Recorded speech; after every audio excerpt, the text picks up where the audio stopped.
my fellow Westorians. I'm Aziz, with me is Ashea, and this is Valar Rereadis. A Dance with Dragons is the longest of the books so far. It's also the darkest and least understood, thanks to being the most recent. It's the culmination also so far of George's style, honed over the course of the prior books and the rest of his career.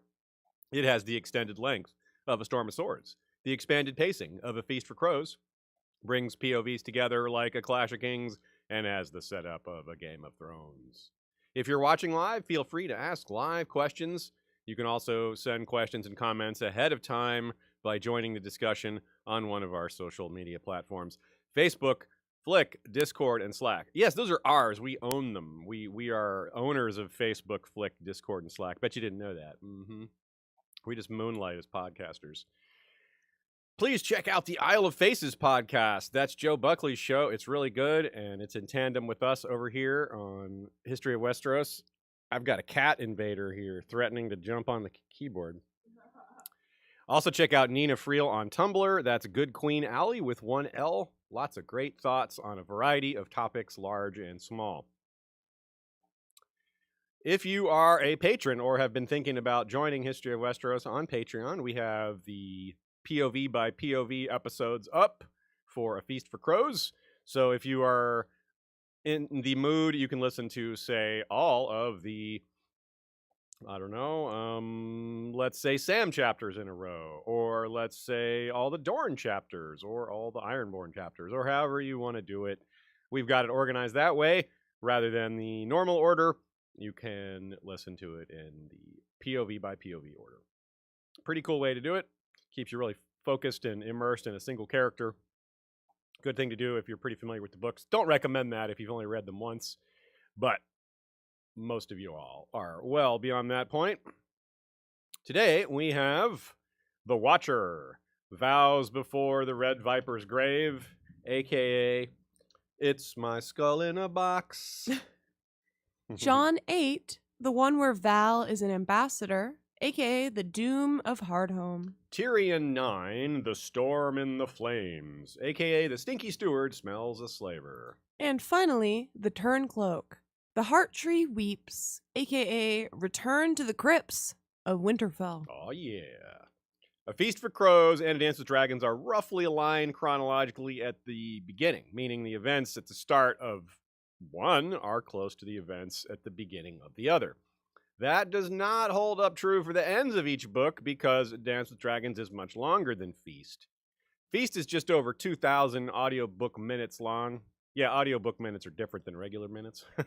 So it would be reasonable to guess that things align around 2,000 minutes into A Dance with Dragons. And we'd start to see the southern POVs come back into the fold. Actually starts a little earlier than that, more like the 1,500 minute marks, roughly. We get one chapter in Dorne. 2 weeks from now, we'll have a solo Jaime chapter, which kicks off a run in which we'll have exactly one Southern POV per Valar Rereadis week, except week 18. Although one of those will be John Connington, but he'll be landing in the Stormland, so it will be technically in the South. On the heels of a chapter, The Prince of Winterfell, featuring Frey Pies, where avoiding guest right violations via technicalities, well, we get more of that today. While Hotah takes note of who does and doesn't partake in the toast, Bowen Marsh refuses Jon's offer of food and drink, while Othel Yarwick and Septon Selador accept. Take note of that when pondering Jon's assassination later, especially in regards to who the conspirators are and who they are not. We may find ourselves using that same line of thinking when it comes to Dorne later too, if unhappiness with Doran's rule goes further than we've seen, or if his careful planning falls apart for other reasons. Faith plays a strong role in this one. Theon has a sincere breakdown in front of the heart tree. The tree itself seems moved by that or something else, or several something else's, I suppose. Optimism and hope are cousins to faith, and Penny is full of both, despite so much going wrong around her/them. Tyrion holds on for dear life in the worst storm he could imagine, deciding he does want to live, and Makoro uses the storm to switch ships and POVs, a very audacious method of travel. The level of faith you need to follow that travel plan. Yeah, be swept off the ship, wait 10 days floating adrift, and then another ship will pick you up. It'll happen. R'hllor said so. You really have to have faith to go by that. In Jon's chapter, we get a brief history of Hardhome and more discussion of the prophecy of Mother Mole who led them there. The faith and desperation of these people is shown here by their actions. Hardhome is known to be cursed, yet they went anyway. Jon too shows faith in Val, keeping her word, while she exacts a few promises from him in return for her return. And Doran Martell sees his nieces take a vow over the grave of their father / his brother. That oath gives him faith in them after a bit of distrust beforehand. There's a mix of stoicism and putting on a brave face, pretending to be brave when you're not necessarily, which that's really how it works, isn't it? So we've learned. Saying what's the opposite, perhaps, of what you're thinking, to say otherwise suggests the opposite of how you're feeling. Theon's full of that, constantly dealing with trauma and solitude and loss of capability. On the outside, he's not crying or looking for sympathy. He's just kind of trying to be ignored. He doesn't want anyone to pay attention to him. Tyrion swallows his pride to do some pig and dog jousting and understands the dangers of their situation much better than Penny, but he needn't worry her with all that. He'll keep it to himself. Jon is increasingly forced to swallow his anger at his subordinates' insubordination, his demeanor icy even as he feels fiery anger rising within, appropriate for him. In Hota's case, he observes this from others. He himself is quite calm, but Doran and Arianne are putting on airs for Balon Swan, for their guests, for whoever else is watching and reporting back to King's Landing, because Doran knows surely there are spies in their midst. Meanwhile, Balon himself is, thanks to Cersei, telling all sorts of lies about a plan he probably doesn't have a lot of confidence in, or one he certainly doesn't want to carry out. Balon Swan doesn't really come off as a murderer, but that's what he's been tasked with. Unlike Jon, Balon Swan can barely conceal his discomfort at the hot food burning his tongue and his stomach, much less the dishonor eating him from the inside. Another theme, or perhaps pattern is a better word for it, is the mysterious fates of family and comrades. Tyrion again thinks of Jaerion Lannister, his uncle, the one who sailed to Valyria. Jon's uncle Benjen is mentioned. Perhaps Hardhome itself fits this theme apart from the family and comrades part. And Jon also continues to wonder about the 6 rangers he sent out. What happened to them?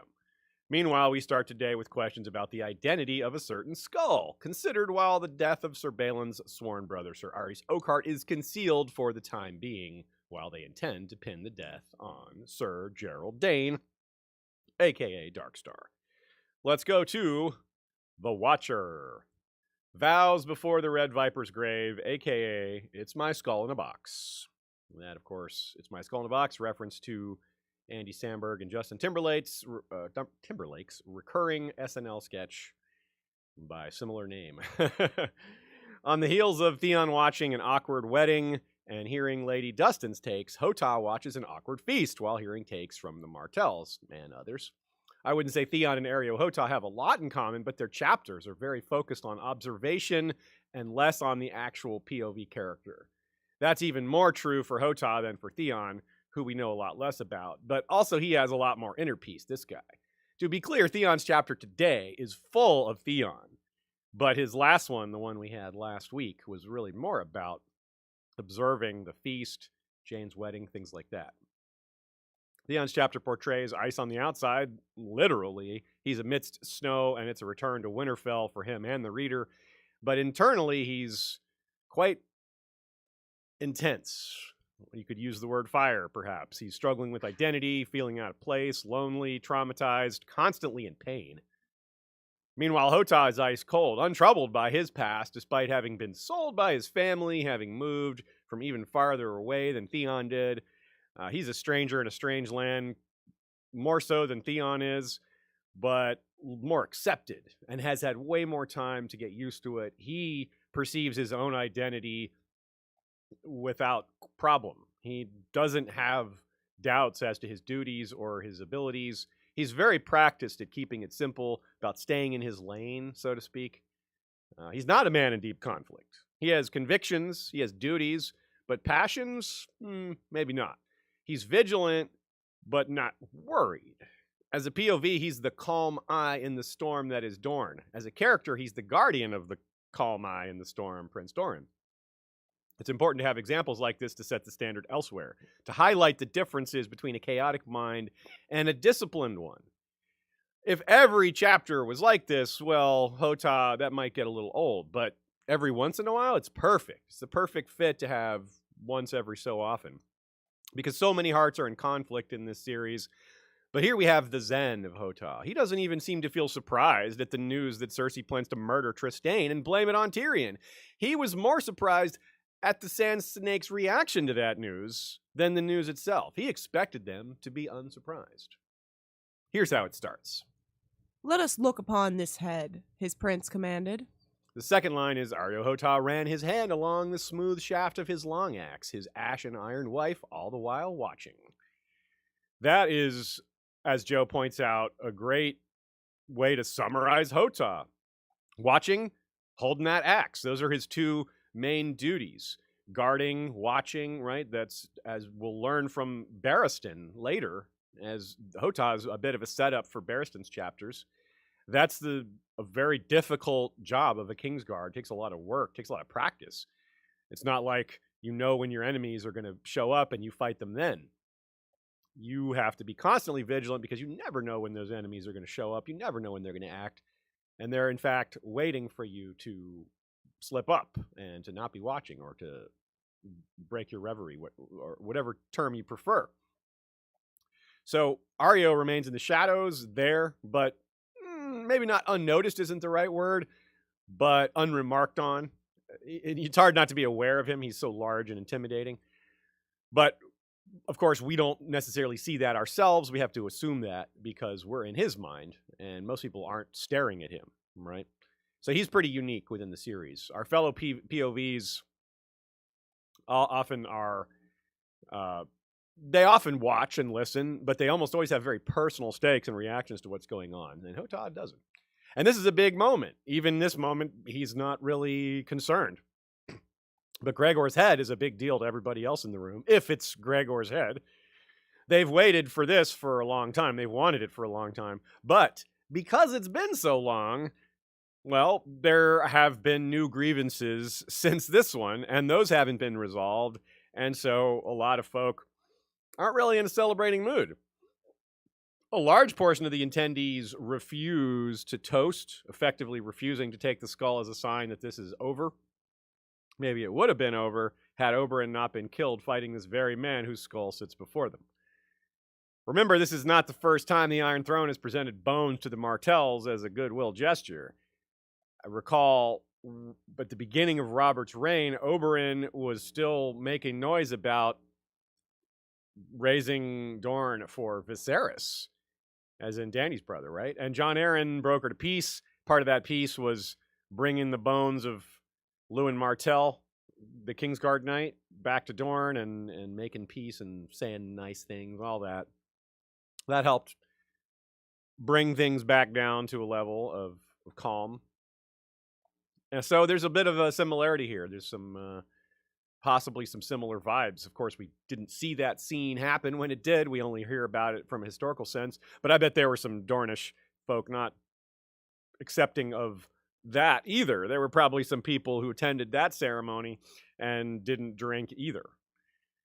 For something with so much focus, something that seemed like it was so potentially volatile, the reaction here is pretty subdued, right? They're like, yeah, okay. Some clearing throats, whispered prayers. Doran himself is a lot more effusive than the rest of the reaction might seem. It's a little bit similar to John Connington announcing young Griff in front of the Golden Company. They're like, yep, okay, good announcement, bro.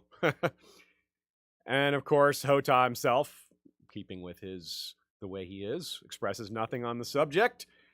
He thinks things like this: Serve, protect, obey.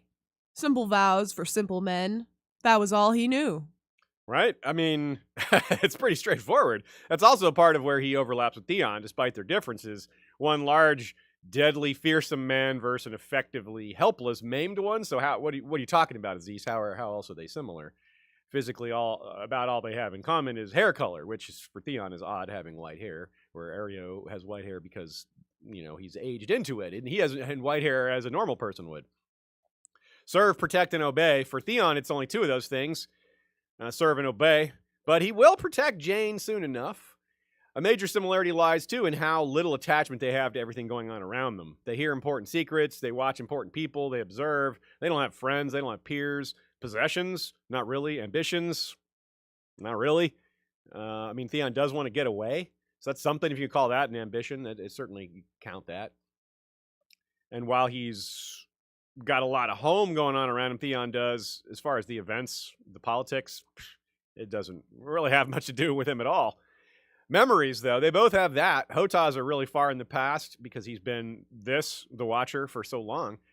He wasn't nobly born like Theon, but he was the youngest boy like Theon. Someone without a place in their own home, sent far away. Remember, Hotah was sold to the priests, to the priesthood.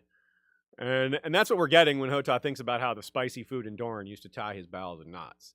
Long ago. That's the person he used to be. Theon, likewise, has changed a lot, though obviously his changes were forced and sudden and a lot more recent. And though Hotah isn't unhappy or in pain, maybe he doesn't seem happy either. Maybe content is the right word, which is a fine thing to be. When he was given to the temple, he was branded. That was slavery, not in name, but in upbringing, because, well, he was effectively sold to Doran Martell, to the House Martell afterwards. He pledged, he had a choice not to, but what else was he going to do? A bit like the Unsullied, perhaps. They can't go back to a normal life. They never had much in the way of childhoods or parenting. Ditto Hotah. An abbreviated version of both is what they had. Dany gives them their freedom, but serving her is what they choose to do. Hotah is not forced to stay with Doran Martell, but ditto. It's a good place for him to be. Contrast him to Arthur Dayne or Jaime Lannister. They can't simply leave, an important difference. Their oath is permanent, right? They don't have this choice. He's also not from a family with blood ties to any of his old feuds either. That's a nice thing. Like Arthur Dayne, Jaime Lannister, the Hightower. That always seems to happen with the Kingsguard. I mean, not always, but off and on, their family loyalties matter. Ditto the Maesters, we've learned. It comes into play in other places, not just the Kingsguard. But this guy, nothing. No politics involved in his backstory or his family. No connections like that. There is no reason to think he's got anything else going on. Day-to-day lifestyle as a Kingsguard, though, very similar. They are Watchers as well. The good ones, anyway. And the moral burden of a Kingsguard to Aerys, though, much greater than being one to Doran Martell. The knights of his Kingsguard were constantly tested by their own king's evil. Hotah doesn't have to deal with that particular conflict. He may wonder if Doran's making the right moves. He doesn't. He assumes Doran's wise and doing smart things. But he's not faced with, moral conundrums. Hotah also doesn't have peers. There aren't other Kingsguard. There aren't people he has to share this burden with. He has subordinates, but he's not going to have this kind of conflict, especially not things like this skull, right? Right. The body of Gregor is still walking around with them, is going to wear a white cloak pretty soon. Technically, he doesn't have it yet, but very soon. So, what would you do as a Kingsguard if you have that walking around? Like, what's your moral obligation there? So, of the two, I think more of Arthur Dayne than Jaime Lannister. Jaime would be a different man if he lives long enough, but Jaime's cockiness is a different flavor than Dayne's pure, relaxed confidence, which is what Hotah seems to have.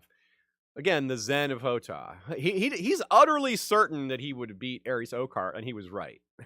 Here he runs an assessment on Sir Balon, an optical pat-down. But he considers Balon a lot more formidable. Personality-wise, too, he's wary, he's smarter, he's not a young boy. He thinks that Aerys was a knight, but also a boy. But he also has no doubts that he would win. Even with this greater assessment of Balon Swan, there's no doubt in his mind that he would win. When Jaime Lannister had the instinct to interfere when Aerys was violently abusing Rhaella, he was told by Jon Darry that it wasn't their place to judge the king. I believe his readers were meant to see Jaime as correct, and Darry is the one, maybe loyal, but loyal to bad deeds, to evil. Improperly placing his oath to the king over that of his oath as a knight, let alone upholding just general common decency. The question is even raised here very subtly, but it's there. Tyene asks if Sir Gregor suffered before he died, and Balon Swan responds that while the man's crimes were great, he doesn't deny that, all knights deserve to die with sword in hand.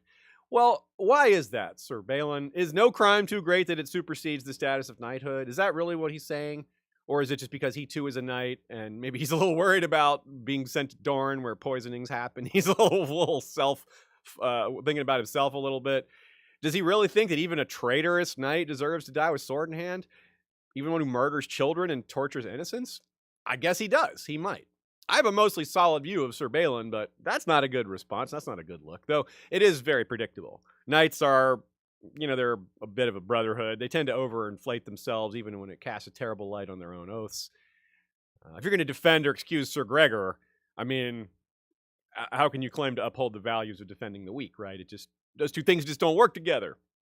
Jaime and Sandor and Brienne have done a wonderful job educating us on the inherent hypocrisies therein. We're well prepared for moments like this, relatively speaking, and through Hota we have the unusually unbiased view from which to examine the situation and take note. However, he's also speaking for himself in that with a sword in hand or standing guard like the POV himself, that's what he's good at, right? Balon Swan is good at fighting. That's what they train for. They train to fight. That's their goal in life. Sandor says it himself. He's like, a knight is just, all the other stuff is just dressing. They're a sword. They're a killer. That's what knights do. But even this is something, so this is why Balon is uncomfortable. Cersei's ordering him to do something that isn't fighting and guarding and knight's work. It's, right? Like we said, it's knight's work, not knight's work. As another reference to other POVs. Even this is something Hota's removed from, though. He's not a knight. He's not part of that brotherhood. He doesn't take any such oaths, doesn't worship the same gods. None of that. It's not personal to him at all. He doesn't care about defending or even criticizing the institution of knighthood. So yet another thing he's neutral on. Will Hota see conflicts like this? Will he be faced with moral conundrums? I don't know. I'm guessing not, probably. His vows don't conflict like theirs do. It's much simpler for him. Yes, his life is simpler, but it's not because he's forcing it to be simpler. It really is simpler. So we have to ask ourselves this: is being neutral a good thing? No, probably not. It's definitely not a bad thing either, I guess. But there's the saying in modern society that's saying that silence helps the oppressor, that inaction helps those who act to create harm. So in that sense, maybe that's a question to consider with Hota. It's easy to argue that he's a decent man, but is he a good man? That remains to be seen, I guess. The last thing Doran Martell says in this chapter is this. Until the mountain crushed my brother's skull, no Dornishman had died in this war of the 5 kings, the prince murmured softly as Hota pulled a blanket over him. Tell me, Captain, is that my shame or my glory? Hota says it's not for him to answer. This is how he avoids questions like this and conundrums like this.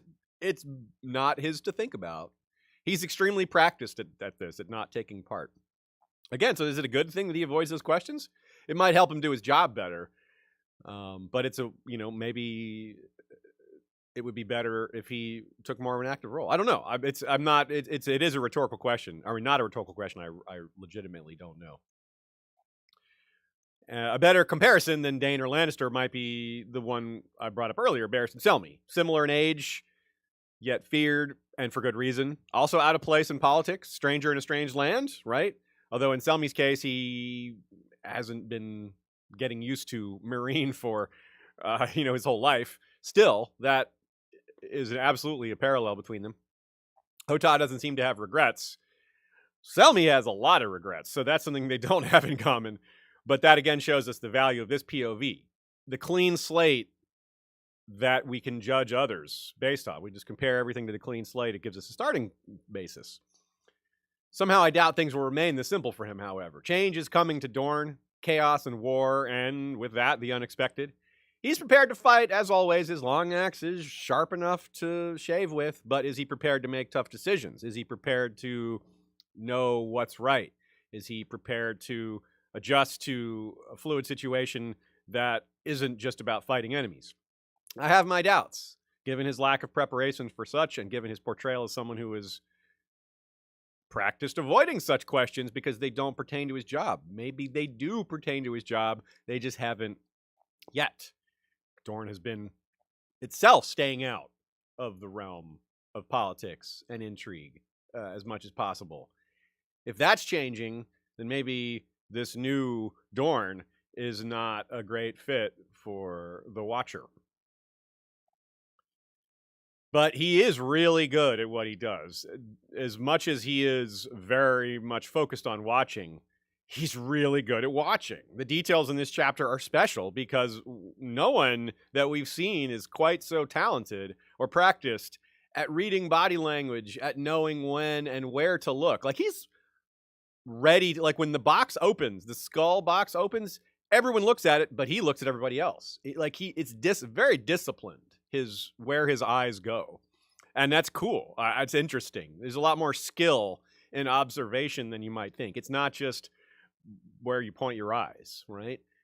And that is something that Barristan thinks about later, is it's really difficult to maintain your focus just standing there, right? With pretty much, I mean, even though you might occasionally be called to action, 99.999% of the time you are just standing there. A good example comes almost right away. When the box is opened and he's looking elsewhere, he's judging people's reactions rather than looking at the skull. He knows the skull's going to be there 10 minutes, 20 minutes later. He can look at it then if he needs to. But Balon Swan, when the moment comes, is taut as a drawn bow. That's interesting, isn't it? Though, like I said, he exists already, Sir Robert Strong, that is, and he's, quote, ready. He hasn't actually been revealed to the world. I mentioned that he's not in the Kingsguard yet. He's going to get it Cersei's first chapter in this book, or rather after it. Cersei's going to tell Kevin to do that, and he will. So that's another reminder that King's Landing doesn't know Sir Aerys Oakheart is dead, because if they did, this would have happened. Sir Balon doesn't know about that either, yet. He also doesn't know that Cersei has been imprisoned by the Faith.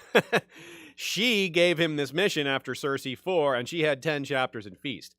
Doran ordered the Lords of the Boneway to entertain Swan thoroughly to slow his progress, and they may have concealed that news from him, because it seems like that would have gotten out. And if Balon Swan knows about it, he's not giving any indication of that. There's no talk about it. So it's a small curiosity. Hotah notes how uneasy Swan is and knows there's a clear reason for that. Not just the lies about Trystane, which Hotah wasn't aware of until later in the chapter, but he knows that there's something up. He realizes that Swan has to be concerned about the lack of Myrcella and Aerys Oakheart at this feast. They say, "Oh, don't worry, man. They're over at the Water Gardens. We're going to go there tomorrow. You'll see them." But something's not right about that. But we know, and as Doran knows, Cersei's plan is to have Trystane killed. So again, that's another reason why Sir Balon is uncomfortable. And Jaime, to further back up what I was saying about Balon being one of the decent ones as far as Knights and Kingsguard go, he assessed his squad, right? Jaime called everybody together, and he didn't know Sir Aerys Oakheart that well because he was down in Dorne already, but he called the rest of them together, and he thought Loras and Balon were the ones that seemed pretty solid. Like, those guys are real knights. Whereas the rest, they're pretty iffy. And we also pointed out way back in the Clash of Kings, Varys was seemingly angling to keep Balon off the Kingsguard. And at the time we guessed it was because that Balon's a decent guy, that he's a decent knight, a good knight, a really good archer, a good fighter. So Varys wouldn't want that guy on the Kingsguard that he's going to make an enemy of, right? Make that Kingsguard crappy so his own people will have an easier time of it, you know? Now, choosing one of the decent Kingsguard to be a murderer probably wasn't Cersei's best idea, but that's moot because whoever it had been, Doran knows about it. So the plan would have been undermined no matter what. She could have picked the best possible candidate for this mission, and it still would have been undone. So a question, big open question, how does Doran know? Who is feeding Doran secrets? The most obvious one is Varys. That fits really well. If it turns out to be Varys, I don't suppose a single person is going to be terribly surprised by that. But there are other possibilities. Qyburn himself could be giving up secrets. Why? I don't know. Maybe because he expects that Cersei won't last and he's got to make plans to jump ship when the time comes. On the other hand, he does seem very bought in to serving her, with his Robert Strong and all this business. So who knows? Another option is Taena Merryweather, but we have guessed that Taena's working for Varys. So if we're right about that, then this is 6 of one, half a dozen of the other. What's the difference if it's Varys or Taena if they're working together? If Taena's working for the Tyrells, as other people believe, with a valid theory, then this would make less sense for Taena to be the one passing info on to Doran because of, I don't think the Tyrells are trying to destroy Tommen. Bringing in the Sand Snakes is a good way to get Tommen murdered. And I'm sure the Tyrells are aware of that possibility, even if they aren't aware of the specifics of how they might do that. It's also possible that whoever's passing info to Doran is giving info to other people as well. For example, maybe the Sand Snakes are being given info. Right? They were certainly rather set on revenge, and they felt this way before discovering Cersei's plan, but of course, there's obvious reasons for that.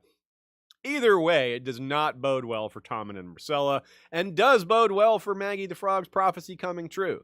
Not unlike Cersei's own father, whose murder of Elia's children kicked all this off, her plot to murder another Martell child could easily be met with a similar eye for an eye attitude.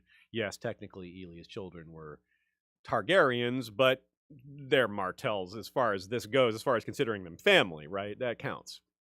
So when Obara hears the news, she says, Obara's face was flushed. Give me back my spear, uncle. Cersei sent us ahead. We should send her a bag of them. Of course, that's just her initial reaction. She's, kind of a hothead. But Doran then has them take an oath over their father's grave. This is a big deal, and again, Hotah notices the body language. Their oath to the Red Viper is something he thinks they'll take seriously, meaning Doran, not necessarily Hotah, who, of course, doesn't really have an opinion on it. But he notices the relaxation in Doran when they take their oath, which is an indication that he believes that they take the oath seriously. Will they? I don't know about that. Maybe they will, maybe they won't. Obara seemed to take it seriously. They didn't like that. But they did it. A great take from Flick commenter Sophia. During the banquet, Arianne Martell says, with regards to the spun sugar skulls that Balon thinks maybe he's being mocked over, right? Arianne says, oh, it's just our little joke. Dornish people don't take death as sacred. So is that maybe a clue that they don't take death as sacred, that this oath over their father's grave is not all that serious? It's entirely possible. Another possibility is they already took some sort of secret oath that conflicts with this one. And if so, then conflicting oaths come back into the fold, which is would be pretty interesting, although I feel like they would not be terribly conflicted over which oath to stick to. So that's all very interesting and gives us a lot of possibilities. This Dorne plot just has so much potential to be enormously different than the TV show, making it a wealth of untapped mystery. I mean, the way Doran swings around, the way his demeanor changes, yet the way he is also struggling with his blanket and the way his legs are just so nightmarish. That Hotah does have a reaction to. He's seen them plenty of times, and it still makes him a little uneasy, which is really telling because of how little else makes him uneasy. Again, Hotah as the clean slate. If he reacts to something, it's a big deal because of how little he reacts to other things. And what really reminds me a bit of Bloodraven, lingering, a man in really terrible health who has things undone, who you get the sense that part of the reason he's still alive is because he has unfinished business. That's very much what Leaf says about Bloodraven to Bran, that he's alive still because he has a job to do, and part of that job is to pass on what he knows. And Doran is doing a little of that here. He, after their oath, he fills them in. He gives them a lot more info than they had. He trusts them more. A blatantly obvious difference from TV, we mentioned this before, it bears re-mention briefly, Ilaria Sand. One of the most bloodthirsty, revenge-minded characters of the entire run of the show. The polar opposite here, a voice of peace, a champion of breaking the cycle of violence, a great character, not a lot of screen time, but very meaningful. Her presence says a lot because of what it represents. It's interesting how a character like that could be having such a strong relationship with Oberyn, and how the Sand Snakes just are somewhat blind to that, right? Doran tries to get them to see this. He's like, look, he worked with me. Your father, who you think of as so bloodthirsty, he was a lot more subtle than you think. Just based on the fact that he was so close to me, Mr. Peacenik, and Ilaria, Mrs. Peacenik, right? That says a lot. Two of the people he was closest to were not at all violent and bloodthirsty like he's portrayed as. That's a pretty strong argument. Here's a great take from Joe as well. Part of this overall message coming from George is this unending nature of revenge and how it will never fill the hole of, right? Vengeance doesn't make you feel better, right? They don't want to receive their vengeance from someone else. They want to actively get it. They're goading Sir Balin. They're looking for any way to let this passion out to resolve it. Now, Gregor is one thing. He's an active monster. But now they just start talking about killing children, right? They start to sound as bad as the people that they're taking revenge on. They're not, because they haven't actually done it. But it sounds bad. And Doran is trying to rein that in a bit and try to get them to understand what really matters. One possibility we've mentioned is that Ilaria is the equivalent of Ilaria is the equivalent of Book Darkstar. He's got the same kind of start it all up, start a war, make it bloody, make it chaotic. No room for compromise, that type of style. That in that sense, they sort of fit. Ilaria's other branch of the family, like her other side of her family, is the Ullers. And they're one of the families that doesn't drink. So even her family is not on her side in this. So she must feel pretty isolated. She does have her children, and one of them is going to become a character in The Winds of Winter, Elia Sand, Lady Lance. A bit of a Lyanna parallel burgeoning there. So we'll have fun talking about her when that comes around. Doran has gotten word from a different source. Maybe it's Varys again, but this is news from Lys. And it's news about the Golden Company, though he doesn't know it's the Golden Company. He hears about elephants, which is our clue. He thinks it's Dany. He even thinks, putting a dragon inside the ship, inside the hold, you can conceal a small dragon in there. Well, he's not wrong that you could conceal a small dragon there, but her dragons are not that small anymore, so there's no concealing them. So he's wrong on a lot of his guesses are wrong, even if he has some pretty important information. And he doesn't know anything about young Griff. This is a complete blind spot for him, and that's part of where the Winds of Winter chapters are going to start for Doran is reacting to that change. Appropriately enough, Doran says, I may send messages to you if certain things happen or don't happen. Things can change quickly in the Game of Thrones. Yep, sure enough. Interestingly, too, though, even though this chapter is right here around the halfway point of the book, by the end of this book, they still haven't arrived in King's Landing. So as far as figuring out where this chapter fits chronologically, it might be a little later in the timeline than the placement in the book indicates. But that might, in fact, be part of the timing. This is kind of a new thought that I had never really considered before, is that if Varys knows the Sand Snakes are about to show up, he knows they're traveling towards King's Landing, and he also knows that the Golden Company has just showed up, well, he murders Kevin at the end of that chapter. And Of course, part of the reason is he wants Cersei back in charge. Time is ripe for things to start trending in the direction of his chosen candidate. He wants people to start joining his, allying with him instead of sticking with the Lannisters. But maybe the impending arrival of the Sand Snakes is part of the calculus there. He's like, well, now's the time to kill Kevin because Kevin's doing a good job. Kevin's smoothing things over. Maybe he wouldn't be able to do that with the Sand Snakes, but don't even give him the chance. Better to have the object of their hatred in place, back in charge, to keep things chaotic, to keep things distracted, because that's what Varys wants.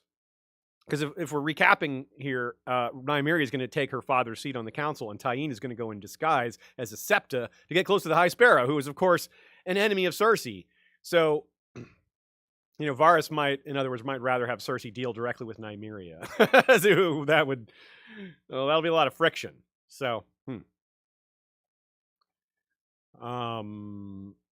The spun sugar skulls thing, I want to bring that up again because it's a wonderful parallel to what we saw again in the last chapter of The Prince of Winterfell. When Lady Dustin is like, look at how cowardly Manderly is. He's acting like he's friends with everybody, even as he's been beaten down and forced into an arrangement he doesn't like. But Theon is skeptical about that. He says, well, I'm not sure that's what it is. When, on the Iron Islands, when we go off to battle, we party before we go to battle because it's one last taste of life before death. And during our analysis, we said the same thing. Wyman Manderly knows he's going to die. And so this is the opposite of fear. This is the opposite of cowardice. He's bravely facing death by partying. He's like having, stuff in his face, drinking wine, having a good time while enjoying his revenge. And, well, that's what is expressed here by Arianne with the skulls. They're like, yeah, the skulls, we're having a joke about death. We're not joking at you. We're not making fun of you. Although, arguably they are making fun of him. But Arianne's being kind of smoothing it over. But I do think, too, that it's a similar expression, right? They're not taking death too seriously. Death is a part of life. It's a similar kind of aspect. They're partying before things get dangerous because have fun when you can. You might die tomorrow. And, well, Sir Balin didn't bite on that offering either. Excuse me.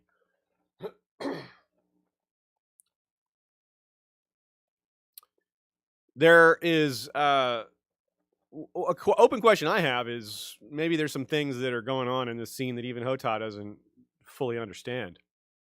Well, there's definitely some of that. But, for example, at one point, Obara storms out of the room. She upends her cup, then leaves. But then she comes back. And I'm wondering if she went and talked to somebody. Did someone have news for her? Was it? Did she have a little private meeting with somebody? There's a lot of different lords and ladies there, right? It's a who's who of Dorne is in the room, so there's a lot of ways for a secret message to be passed. Or I was talking. We're all wondering if there's going to be some sort of betrayal of Doran Martell. Well, this could be a clue to that. It's a pretty vague clue, if so, but it's something.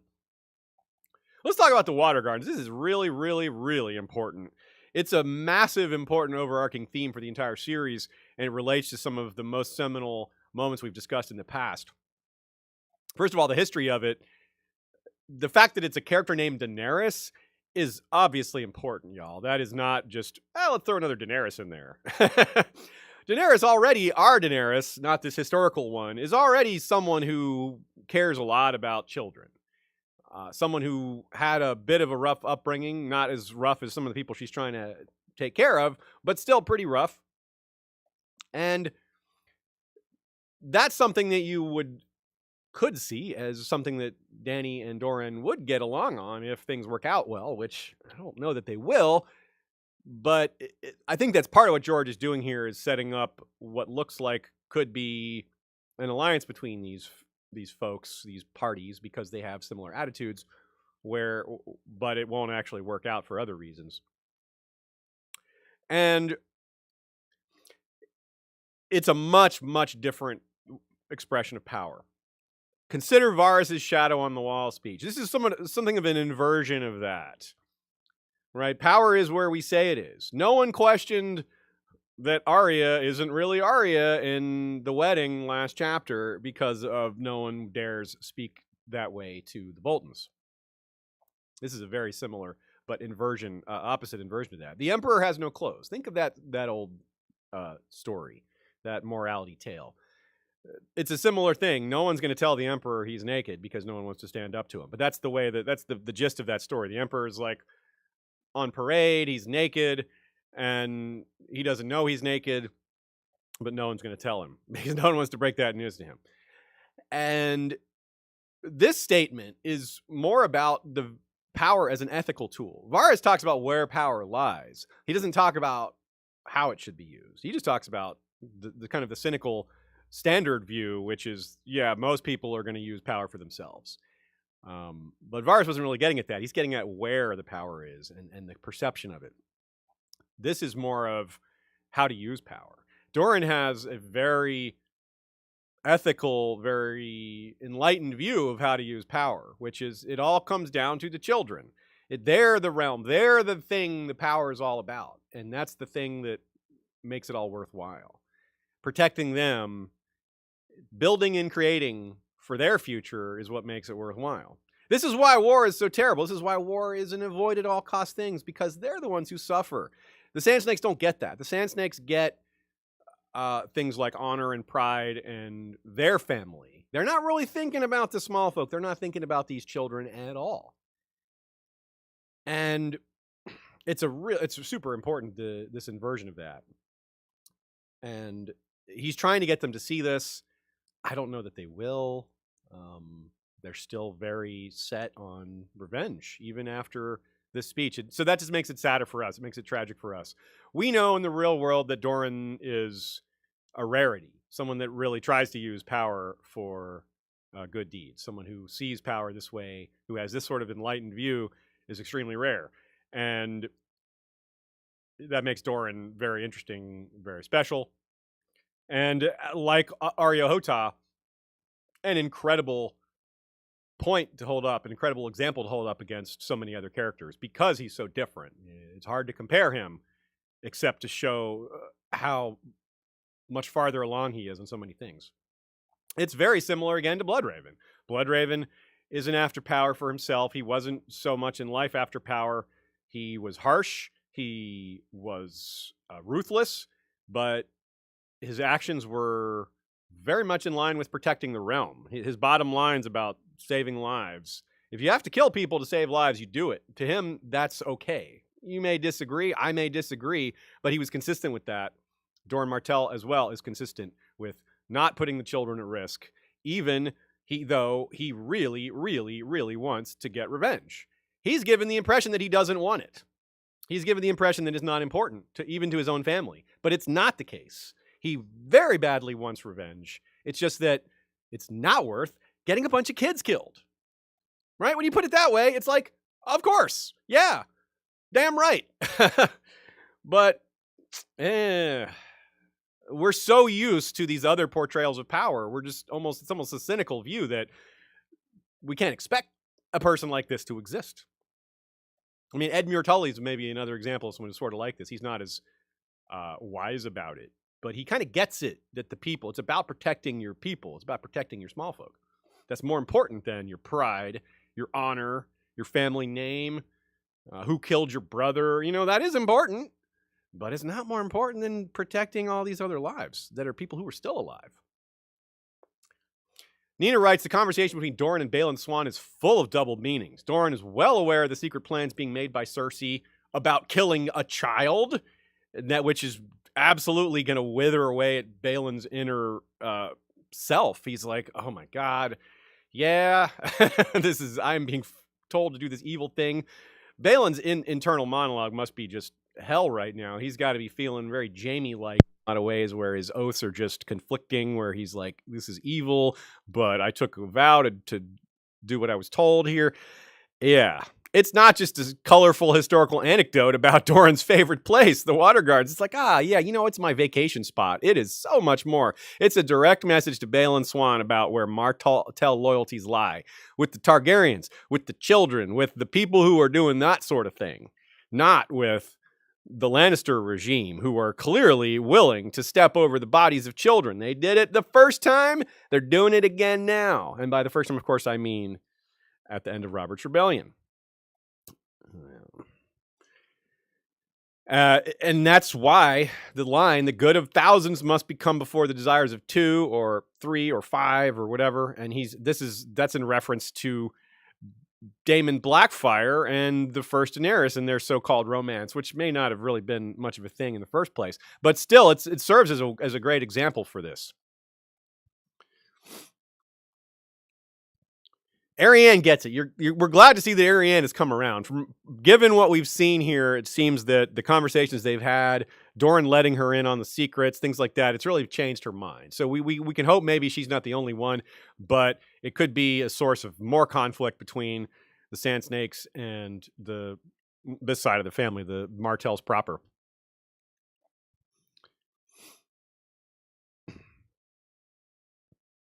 Now, one thing that's important is Areo Hotah himself is not aware of what all transpired between Arianne and Doran. Even he doesn't know about the secrets regarding the pact with the Red Door and the Sea Lord of Bravos and all that stuff. He doesn't really know about all that, and he doesn't know about the arrangement there. So he doesn't know about the promise.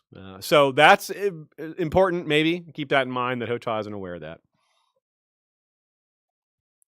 Another example of the Lannisters not paying their debts, right? They say, oh, the Lannisters always pay their debts. But if the skull is fake, and if they're lying about their plans with Trystane and Myrcella, which that is for sure, the skull is maybe.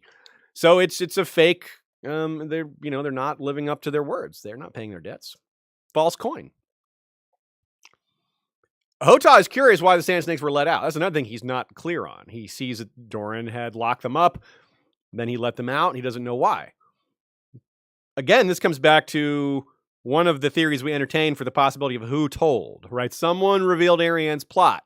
Well, one of our theories that in particular Nina holds, that she kind of sold me on a bit, is that it was Tyene. Tyene is the one closest to Arianne, and if Tyene spilled the secret in exchange for being set free, that fits. That's doing a good service for Doran, upending this Myrcella plot. That seems like a fair exchange. You will turn on that plan, and you let us out of jail. So it's entirely possible, but either way, it's something that whatever went down, even Hotah doesn't know. So keep that in mind as well. That might be relevant later. Very curious to see how Tyene's going to handle the High Septon. He's such a different kind of High Septon. He's not the kind of man that one would expect, but she is well practiced. She knows her business, so she could do the old demure, chaste thing pretty well, probably, and maybe impress him. I don't know. Very curious. Really looking forward to it, though. Nymeria as well. I wonder if she's going to play nice, or if she's going to be openly aggressive towards Cersei, calling her out, or who knows? It could go a number of different ways. Really looking forward to that. A lot of potential there. A couple of super chats here. Maura Lee, just a show of love and appreciation for all the fabulous content. Love this series the most. And the kitties, Shay is queen. Yes, she is. Thank you very much, Maura. We are big fans of you as well. New Dad Podcast sends a super chat, says, just want to pop in and say, hey, can't wait to watch a little later. Thanks, my man. Appreciate the love. And please check out New Dad Podcast. Good show over there. Sending us some love from Chicago, Chi-Town.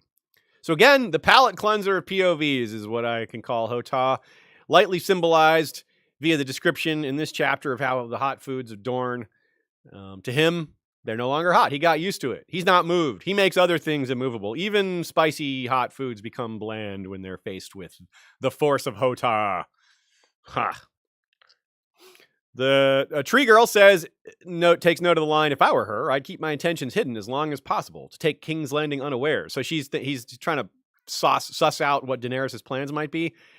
Tree girl suggests that Dany's probably going to do the opposite. Come in guns blazing very loudly.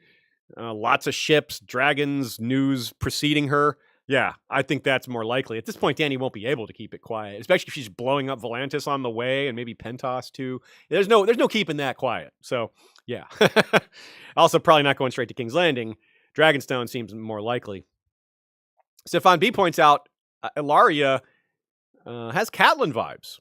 That's a great call. Yeah, very, very true. The voice of peace amidst so many calls for war and revenge. Yeah, very true. I like it. Also, Stefan B points out the skull is a reference to Shakespeare. We might be wondering whether it's Gregor or the dwarf skull, but Stefan B says it's Yorick from Hamlet, holding it out at arm's length, even kissing it. Yeah, again, I always miss the Shakespeare references. So when Stefan B pointed that on Flick, a bunch of other people said, "Oh yeah." So I guess it's a good catch. Good job, Stefan B. Speaking of the skull and whether it's Gregor or the dwarf, our Facebook mod Scott Wortman put up a poll. 50 of y'all said dwarf skull, 18 of y'all said Gregor, one person said 20 good men. It's a big skull, but it's not 20 people sized. So 69 votes, nice. I tend to agree with the majority there, the dwarf skull. Yeah, I also understand why it would be weird to not send Gregor's skull. Why? What's the point, right? Why do that? But I guess maybe, what do we know about necromancy? Maybe cutting the skull off is a problem. He'd have to sew it back on. That spine, keep it intact. But the other reason I think that is because of how it's described. Yeah, it's described as a gigantic skull, which argues for Gregor, right?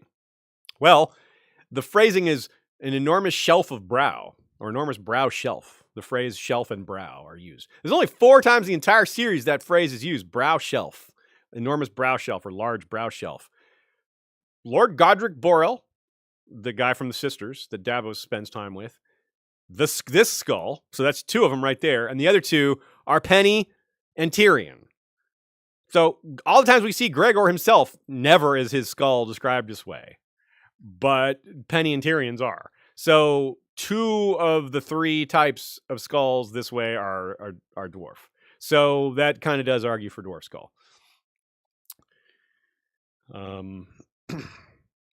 So one last point, if we do have this bit about if the Sand Snakes do see death as not sacred to a Dornishman and they don't hold their vows over the Red Viper's grave, then it will be a pairing with, again, the last chapter, which was false vows to the heart tree. Then we'll have false vows to the Red Viper's skull or Red Viper's grave.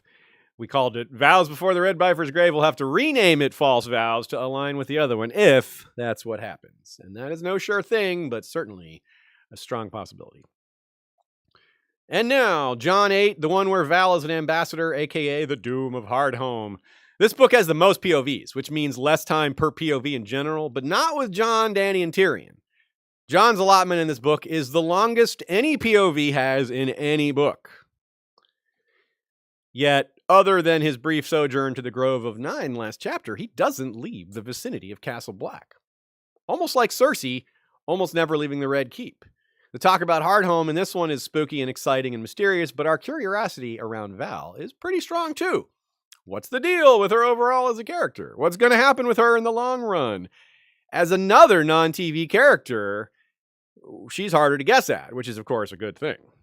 In addition to whatever's being set up with those plot lines, this could be called the one that sets up semantics. Jon uses wordplay to get around a promise, and if we look ahead, we can see how this more minor example here might foreshadow some huge cases yet to come, ones that involve his parentage, his parents, his oath to the Night's Watch, and his death. An epic list. This all comes while feeling very simple, normal, human, non-epic feelings, like just missing a friend, quote. Val waited by the gate in the pre-dawn cold, wrapped up, you can go. Val waited by the gate in the pre-dawn cold, wrapped up in a bearskin cloak so large it might well have fit Sam. It may never have occurred to me otherwise, but the act of paying extra attention to the first line has led us to an interesting line of thinking. How often does Jon think about Sam? How often does he miss him? In this book, there are several times he worries about their sea voyage, and several times he misses his counsel. In this chapter, he thinks of Sam 3 separate times. This time with the huge cloak, I think it's as simple as him just thinking of his friend. It's a tough moment. He's concerned about this decision he's made. Val might not return. He's wary of how people will react to that. That would be bad for how he's perceived as a leader, and his leadership is already on shaky ground. It would be bad for his relationship with Stannis, and he would feel guilty for getting her killed, most importantly. He's also attracted to her and thinks she's a decent person. So really, some moral support from a friend would help out here. So maybe that's why he's thinking of Sam.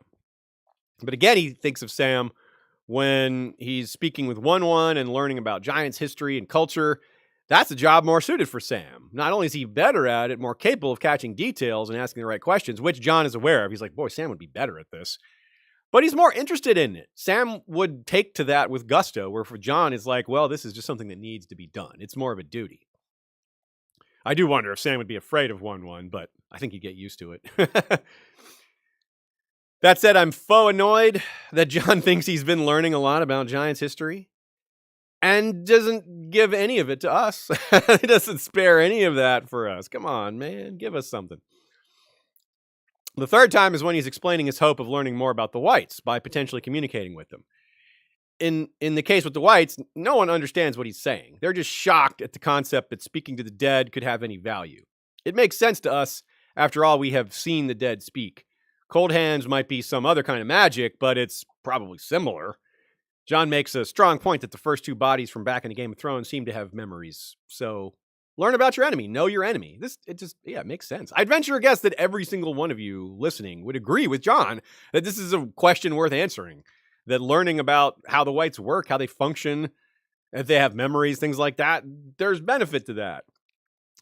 Yet it's another aspect of the new difficulties the Watch face that his other leaders, the other officers, are not adjusting to like he is. He's changing with the times. They're not. If Sam were there, he'd back Jon up.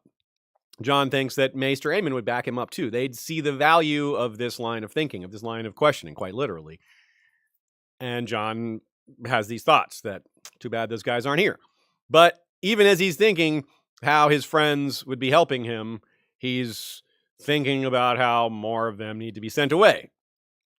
Constant disagreement, constant pushback, increasingly few people standing with him, and more of the few people standing with him are going elsewhere. And of course, it's not because they're abandoning him, it's because he's sending them away. It's what we've been calling the overkilling of the boy. Appropriately, one of the few friends he still has around, though he's already scheduled to leave, Dolorous Ed, says this.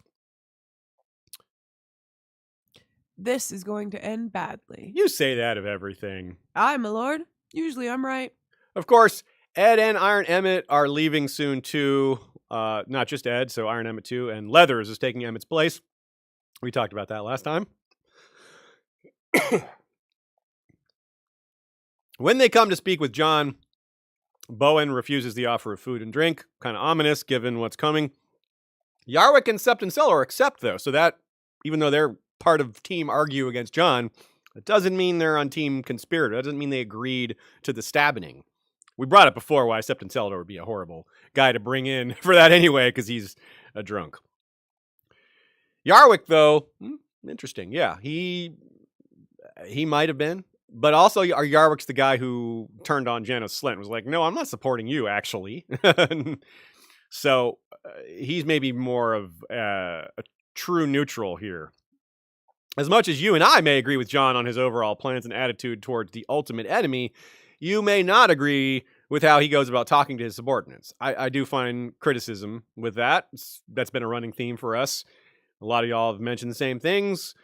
An example, Jon is right that Satin has proven himself capable. He points out accurately that he's won the men over with his bravery and just by working hard and being one of them. So he's justified in being upset that men, especially officers, continue to insult him for what he was when that's a very hypocritical thing to do. You're supposed to forget the crimes of a person when they join the Watch.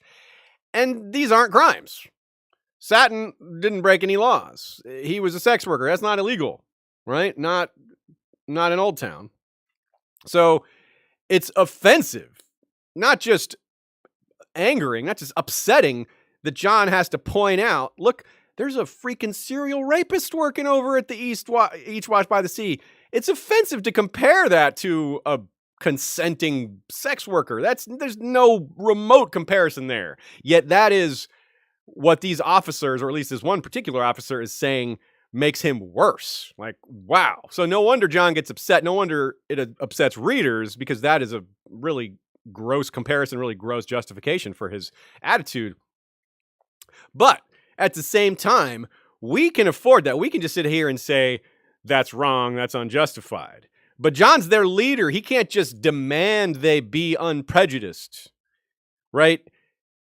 I'm going to be very clear. It's not the job of every individual out there to go clear up the prejudice in others. That's a case-by-case basis kind of thing.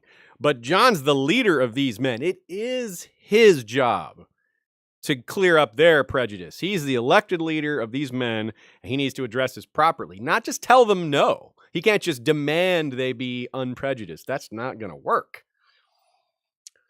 And he also really shouldn't be saying things like, I pray they do, when Septon Celador's like, you can't be hoping that they rise in the night.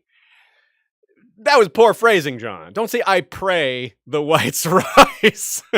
Just, maybe say that a little differently. So, yeah, his anger is maybe driving him to speak a little more flippantly, a little more less choosing his words not as carefully as he could. And even the argument about why the free folk need saving because they'll turn into whites. Even that it was said well for military reasons, but it still lacks nuance. As has been said before by men like Bowen Marsh. Like, so what if they're all alive? So what if they turn to whites? They can't get us. They're still on the other side of the wall. So Jon is thinking more about some of the morality there, just letting them die, where Bowen Marsh is thinking about a different sort of morality. He isn't as harsh as he seems. He's not like, yeah, good, they'll all die. That Selyse is like that. It's not good they'll all die because they don't deserve to live. He says good they'll all die because they're enemies, and good they'll all die because if we feed them, we'll all die. We don't have enough food.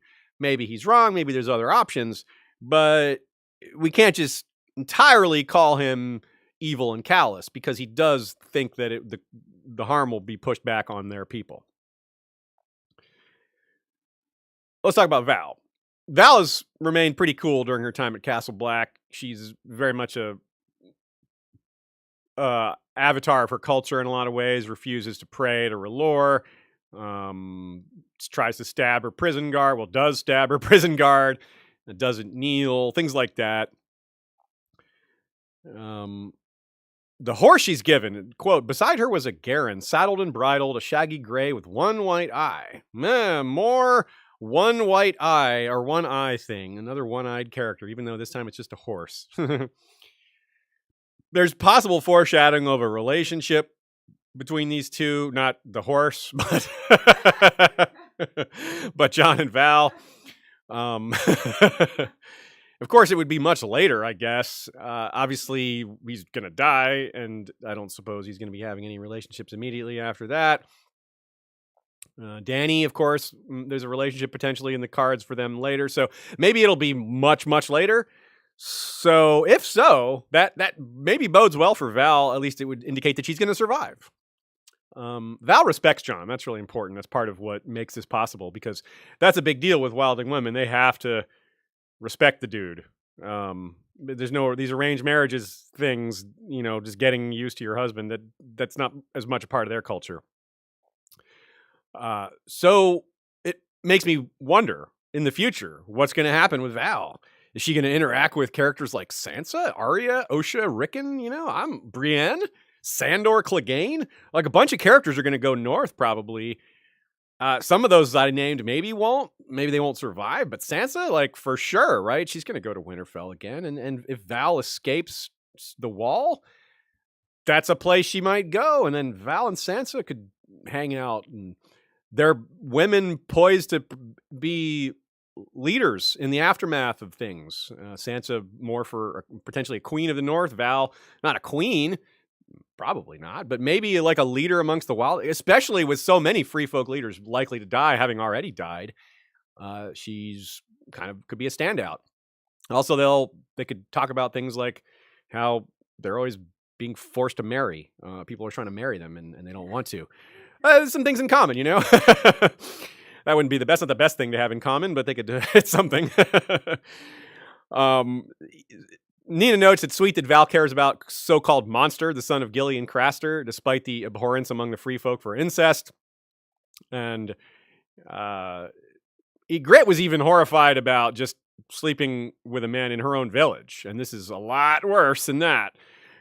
Yeah, so let's not forget, just because the free folk aren't high tech, they still have, you know, reasonable views on cultural standards like this. They have a basic understanding of genetics in that sense, a rudimentary understanding of genetic diversity is good. Incest is bad for health reasons. Val sings to the kid, makes Jon promise to keep him safe. She cares about this kid, right? It's clear. It's also proto-Dany vibes with Val, right? I didn't notice this. Great catch by Nina. Dany thinks of herself as mother of monsters, right? But she's not literally the mother of those dragons. You know, she hatched them, but obviously she didn't, you know, like gestate them or whatever. And it's kind of a gray area there with Dany, but still, mother of monsters is a specific phrase she thinks, and Val is kind of the adopted mother to Monster, this kid that she's called Monster. So, yeah, that's pretty cool. Val also warns Jon against Melisandre, another probably not love interest, but something that's been been brought up. Maybe more of a Night Queen legendary vibe than a real something that might really happen. But still, Jon doesn't agree entirely and has an interesting thought here. A sword without a hilt, with no safe way to hold it, but Melisandre had the right of it. Even a sword without a hilt is better than an empty hand when foes are all around you. What this says to us is Jon is warming up to exactly what Melisandre wanted. Melisandre's like, he may fear me, he may despise me, but he will use me. He will use my powers. He was extremely wary of her before, but this sounds like he's, yes, it's a pun to say warming up to that. He's realizing that, yeah, we have so few resources, we got to make use of what we have, and she is part of that. She's part of the arsenal. But that doesn't mean there won't be consequences. Personal sacrifices, sacrificing his honor, sacrificing his reputation. Remember, more loss of honor in the name of the realm. It's a thought he has in this chapter. Again, he reminds himself of a similar thing that he got from Qhorin Halfhand, that his honor is not worth that much when framed against the realm. That's a big lesson that we just learned from Doran Martell, right, as well. Doran Martell cares about his vengeance, but he cares way more about being a good ruler and protecting the children. It's not that he doesn't care about one, it's that he cares more about the other. And a tool Jon has at his disposal here that he makes use of is semantics. Think back to the promise he made with Stannis. Quote, "Do I have your word that you will keep our princess closely?" the king had said, and Jon had promised that he would. Val is no princess, though. I told him that 100 times. It was a feeble sort of evasion, a sad rag wrapped around his wounded word. His father would never have approved. A feeble sort of evasion, a sad rag wrapped around his wounded word, maybe a paper shield, maybe? That's really ironic, y'all. And of course, we can use a similar semantic trick here too. Which father would have never approved? Rhaegar or Ned? Rhaegar was certainly concerned with promised princes, and perhaps he should have been looking for a princess. He may also have been okay with getting by on exceptions and technicalities like this, especially if we're keeping in mind the possibility that he had a second legal wife. That was probably a legal technicality to pull that off, if indeed it happened. But back to Ned Stark and the paper shield. He's right that Ned Stark would not have approved, but he doesn't mean he wouldn't have done it, right? Ned Stark absolutely used wordplay under pressure. Think back to Robert's will when Robert's dying at his bedside. He's like, the king's heir instead of Prince Joffrey is what he wrote. He totally used semantics here. A little wordplay, a little legalese to change the meaning. Very similar. And what was he? And in the same case, it's Stannis both times. Ned was changing the wording to make Stannis the heir to remove Joffrey, and the guy who Jon is using semantics against here is Stannis. Brilliant. Brilliant, George. Really awesome. Nina writes, not only did Ned sacrifice his personal honor for Jon's own sake, too. That's something else Jon doesn't know about. Lying to Catelyn, pretending Jon's his biological son. That's not semantics. Maybe it kind of is saying he's my son, like my adopted son. He leaves that word off or something, but it's similar, right? It's a lie to, because his honor is less important than this child's life, right? Whatever his promise was to Lyanna, he kept that one. And Jon doesn't get to know why. It's too bad that Jon doesn't have this insight, because Jon's doing the same thing. He's lying to save lives. It's not for personal gain. It's not for himself. It's not to make himself look better. It's not to assuage his own guilt. There's none of that. He's trying to prevent more bloodshed between the remaining free folk beyond the wall and the brothers that still live, because it's more important for them to stand together against the others than to make the others' job easier by killing each other. I am the sword that guards the realms of men, Jon reminded himself, and in the end, that must be worth more than one man's honor. There it is. That's the line that we've been riffing off of with so much of this analysis through this chapter. That's a hell of a line, Joe says. Feels like one of those ones we're going to end up referring back to a hell of a lot as foreshadowing, and really opens the door on lots of different paths for Jon to have to do something bad or dishonorable in order to serve the greater good. This might be especially true if he returns from death as a generally darker person. And again, the semantics come up yet again here. Again, they come up again. That was very repetitive, Aziz. So what I mean, though, is, yeah, I agree with Joe that it could be setting up more moral conundrums where Jon has to do something a little dark or maybe dishonorable in the name of the greater good. And not like Stannis greater good. I mean like actual greater good. Not so the right leader can be in charge, but, so people's lives can be saved. The Raven. Of course, the Raven is involved in this chapter, as he so often is. He says, free, corn, king. Very telling line. Usually he doesn't say one word. Usually he says like snow, snow, snow, or king, king, king, or corn, corn, corn, or blood, blood, blood, die, die, die. Those kind of things. So this is a little unusual. A couple of y'all noticed this too. Corn King is synonymous with sacrifice. We've talked about that before. The Prince of Pentos is a representative of that. If the harvest fails, they kill him. It's an ancient tradition in a lot of different societies. So yes, sacrifice. It's very much a sacrifice metaphor. And free Corn King. When Jon is killed, he might be free from his vows.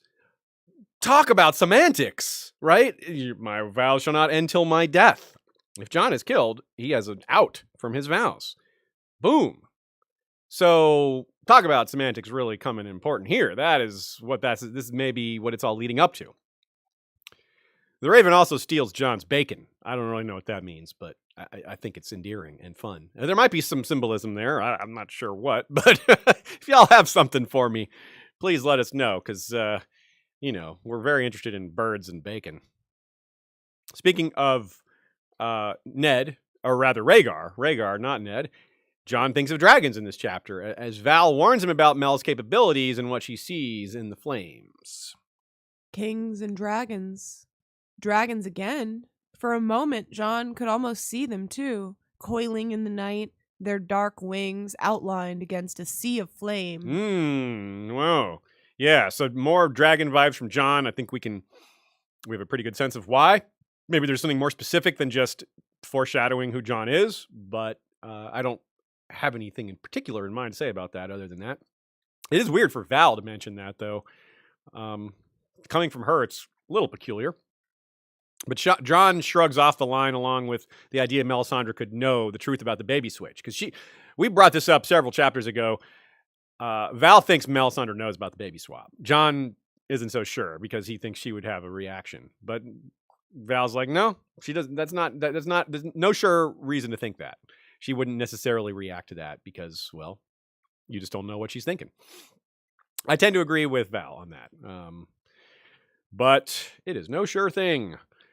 Okay, Hardhome. Big deal here. We've been hearing about Mother Mole since the prologue. After all, Varamir has had the prologue and it comes up there. So this Hardhome thing has been building up the whole book. But this story extends farther than you may have noticed. Let's jump ahead a few chapters to the Blind Girl chapter, which we'll be dealing with next week, where there's a nice long quote. This is the second thing Arya has learned, or one of the three things Arya learned in the day as she's telling the kindly man. After the big battle where the king beyond the wall was killed, the wildlings ran away, and this woods witch said that if they went to Hardhome, ships would come and carry them away to someplace warm. But no ships came, except these two Lyseni pirates, Goodheart and Elephant, that had been driven north by a storm. They dropped anchor off Hardhome to make repairs and saw the wildlings, but there were thousands and they didn't have room for all of them, so they said they'd just take the women and the children. The wildlings had nothing to eat, so the men sent out their wives and daughters, but as soon as the ships were out to sea, the Lyseni drove them below and roped them up. They meant to sell them all in lease. Only then they ran into another storm and the ships were parted. The Goodheart was so damaged her captain had no choice but to put in here, but the Elephant may have made it back to lease. The Lyseni at Pintos think that she'll return with more ships. The price of slaves is rising, they said, and there are thousands more women and children at Hardhome. There's a small chance we'll see some of these hapless former free folk who are now slaves if Dany goes to lease or if any of these people end up elsewhere. But Mother Mull's vision was indeed true in a tragic sort of way. The land across the narrow sea that she saw was apparently lease. An island place so nice it was designated by the Valyrian freehold as like the party spot for dragon lords and powerful nobles. So it's nice there. Whatever the truth of it, though, the bottom line is this Hardhome is considered cursed and bad news. Yet still, these free folk went there. They still had faith that this prophecy was going to be accurate and they would have a way out. Of course, they didn't have many other options. This flimsy prophecy is better than sticking around and facing the others or winter. And Jon is sending more ships himself. So in that quote, it says, but no more ships came, but they are going to come.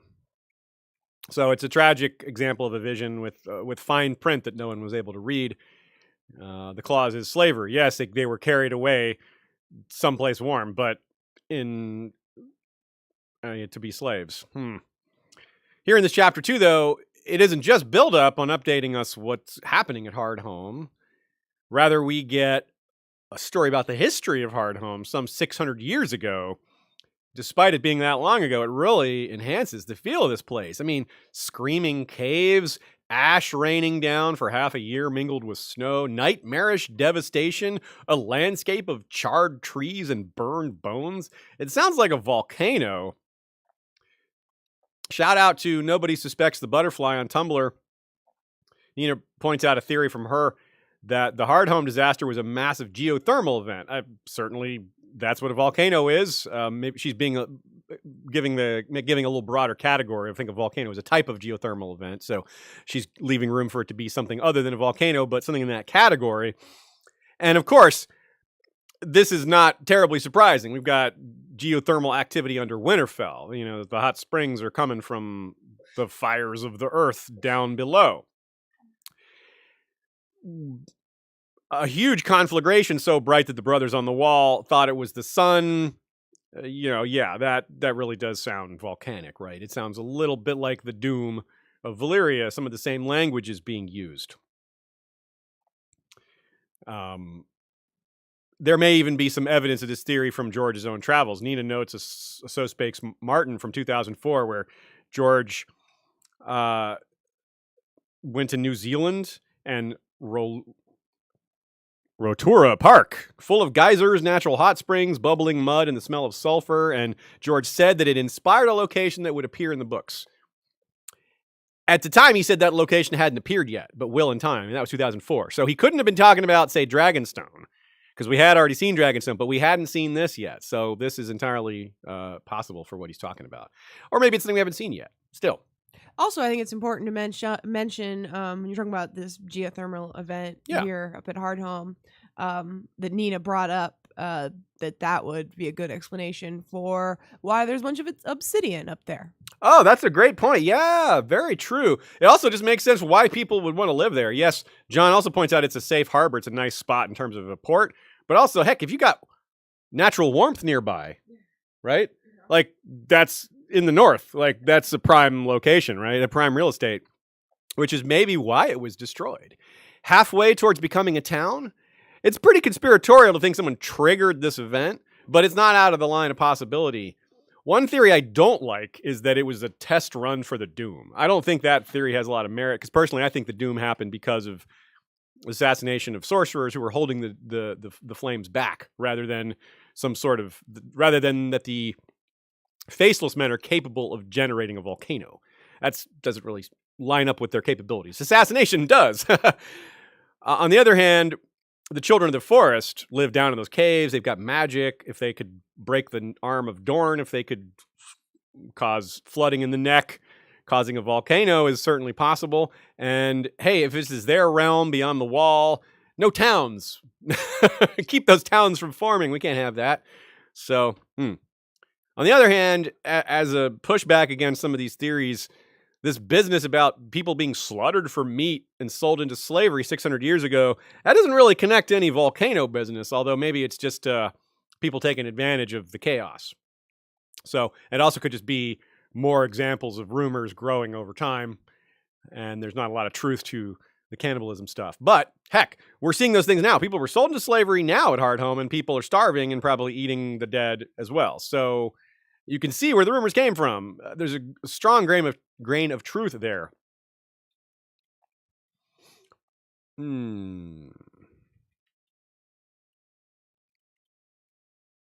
Let's see here. A couple more points. Val's questioning of Jon about Jarl's death stands in stark contrast to what we saw in the last chapter with the Cycles of Vengeance. Again. I did say Jarl. Jarl. To what we saw in the last chapter with the Cycles of Vengeance. Val's attitude is straightforward and not at all vengeful. She simply wants to know if Jon killed him. And when Jon says he didn't, she accepts it without anger or suspicion. She trusts Jon. She respects him, so she believes he would tell the truth there. But it's a great point. She isn't looking to take revenge. She doesn't seem like she would have done so even if he had admitted that it was him, which it wasn't. So why would he say that? But if it had been, she gets it. She's like, look, you had to do what you had to do. He had to do what he had to do. And there's no hate. There's no vindictiveness. It's just life.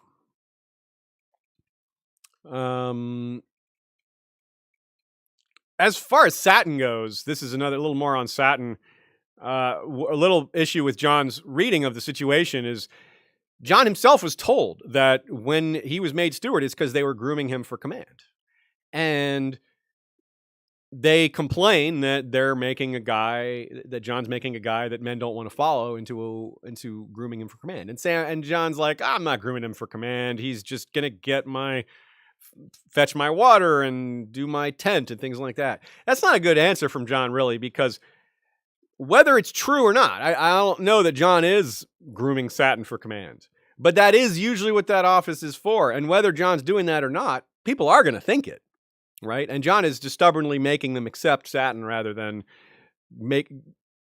telling them why Satin's good, explaining it and making them, bringing them over, winning them over as to why he's worthy. So he could have done a better job. He could have made the same argument that he made about, look, you took the vows too. Satin took the vows. He's not, he's a different person now, etc. But anyway. Amy Blackfire, super chats. Thanks for your hard work. Aziz and Shea, don't forget to hit that like. Yeah, thanks for that, Amy. Please do hit the like button. It really does help us show up on the algorithms. YouTube is such a vast sea of options. Same goes for the podcast world. If you give us a like, a 5-star rating, hopefully, or whatever rating you think we deserve, and a review, it really, really does make a difference. The Purple Lord Leo Anansi sends a super chat and says, don't stop reading. That's right. Good to see you over on In Deep Geek stream the other day, Purple Lord Leo.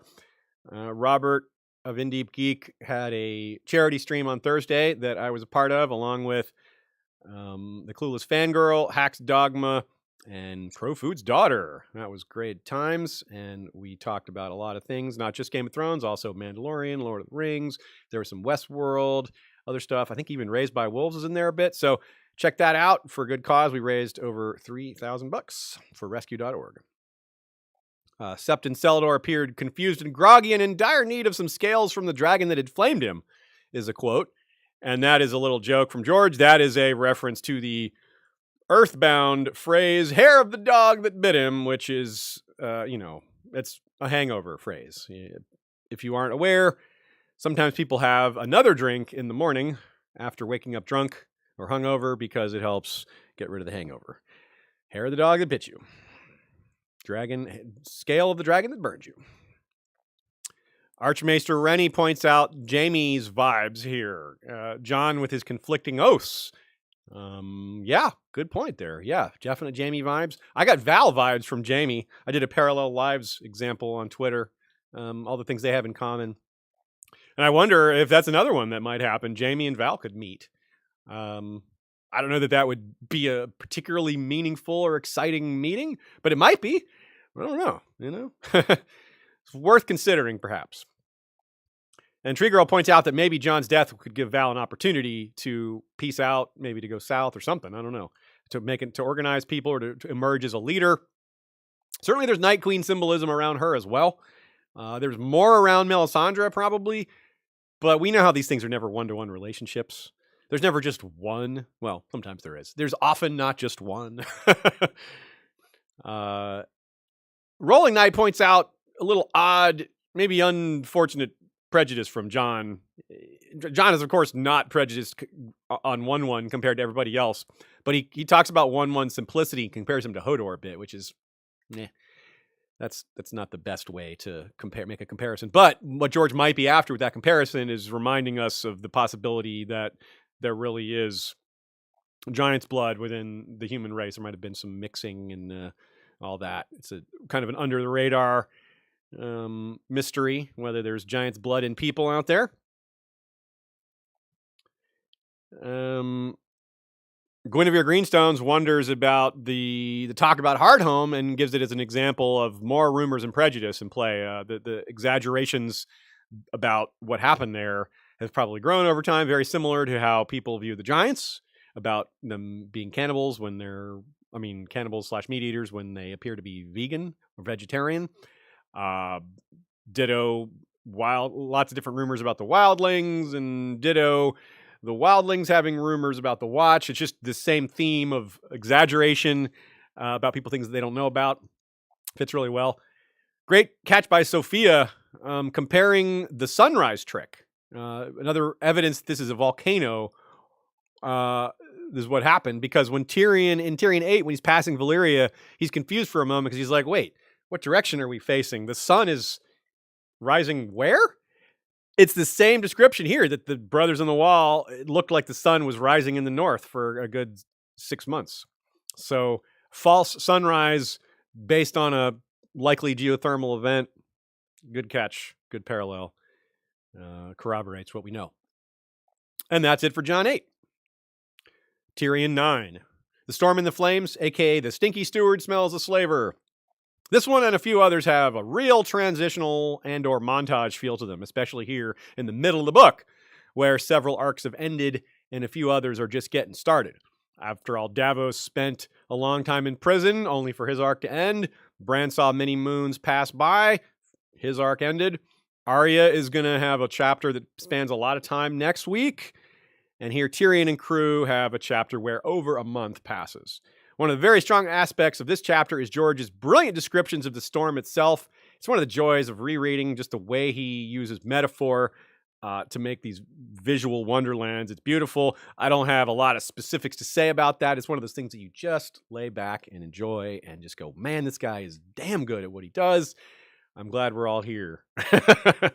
Tyrion thought he had seen storms before, and he thought he understood what Benero meant by this ship not reaching Karth. The truth turns out far more severe in both cases.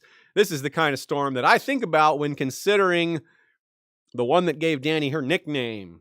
Supposedly, pieces of dragonstone flew off, and all the ships at anchor were smashed to kindling, kind of like the mast here. I guess maybe that one was even stronger because this ship actually survived, whereas that one destroyed a whole bunch of them.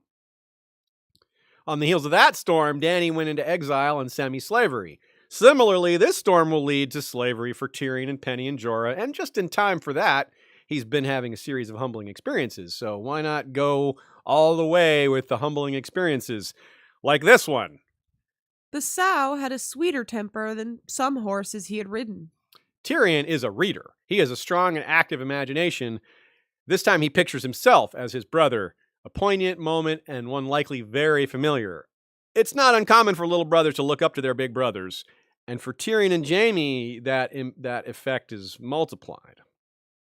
As famous and expert as Jaime was at being a knight, well, jousting is a purely knightly contest. They don't have jousting elsewhere. Only knights do that, except for cases like this where it's a mock joust. But even here, they're dressing up like knights.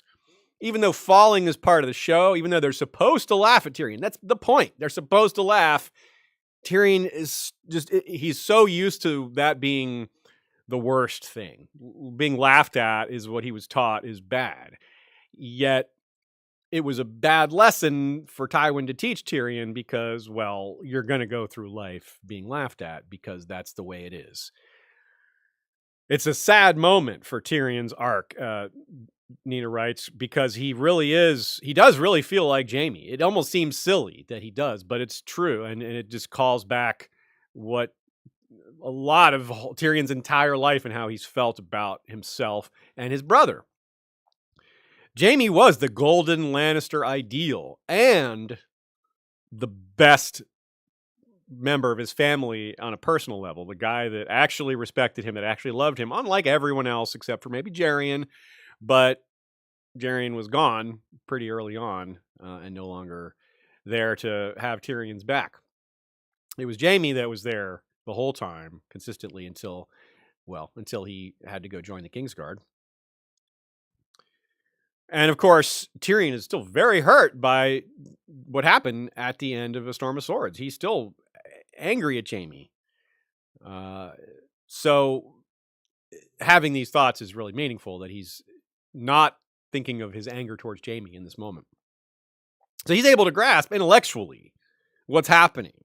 He knows that people are going to have a show. That's why he backs down. At first, he's like, no way, I'm never riding that pig. He's thinking back to the Purple Wedding and how it was it's going to be so embarrassing, how Joffrey was trying to force him to do that, how Tywin would never consent to this, how Tywin, of all people, is against it. It was drilled into him to not be laughed at.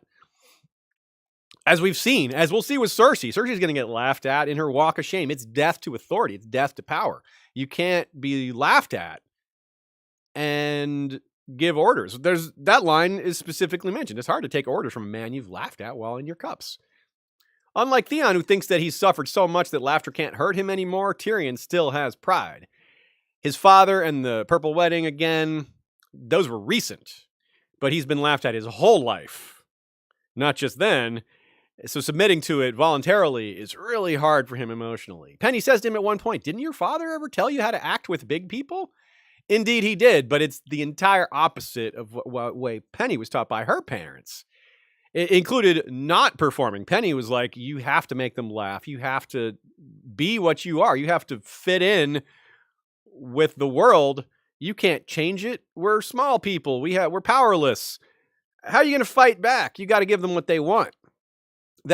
She rejects pride it's the zen of Penny. We talked about the zen of Hotah. This is the zen of Penny.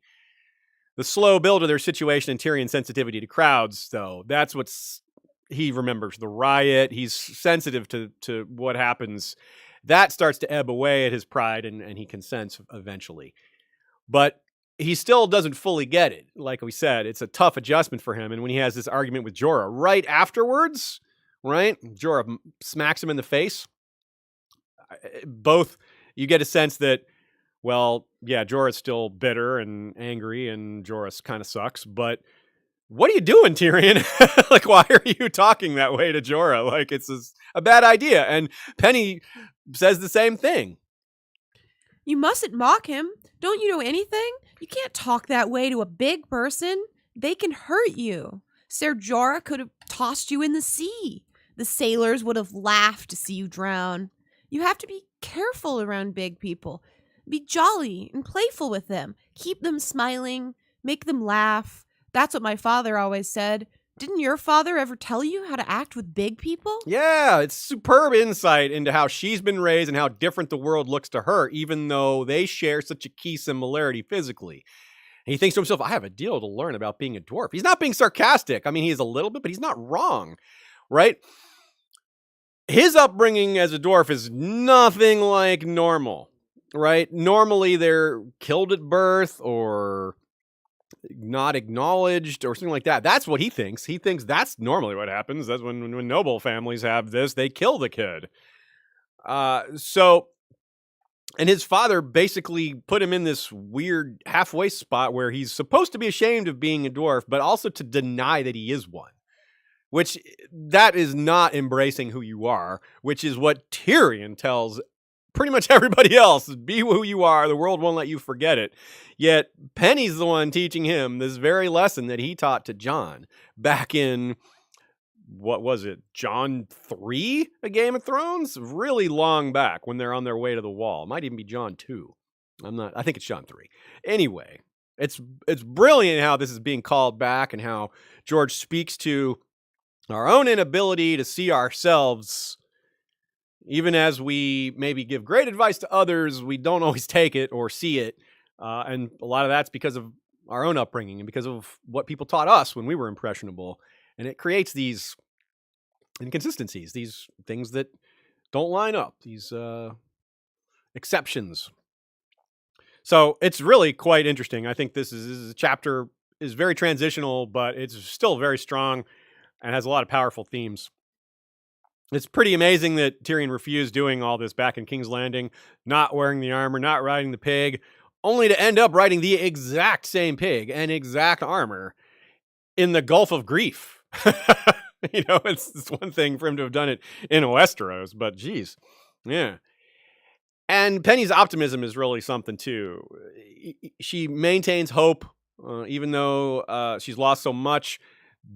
Doing her job, right, being entertaining, kind of puts her back in a pretty good headspace. She's, puts her in a pretty good mood. She's performing, right? It's what she's good at.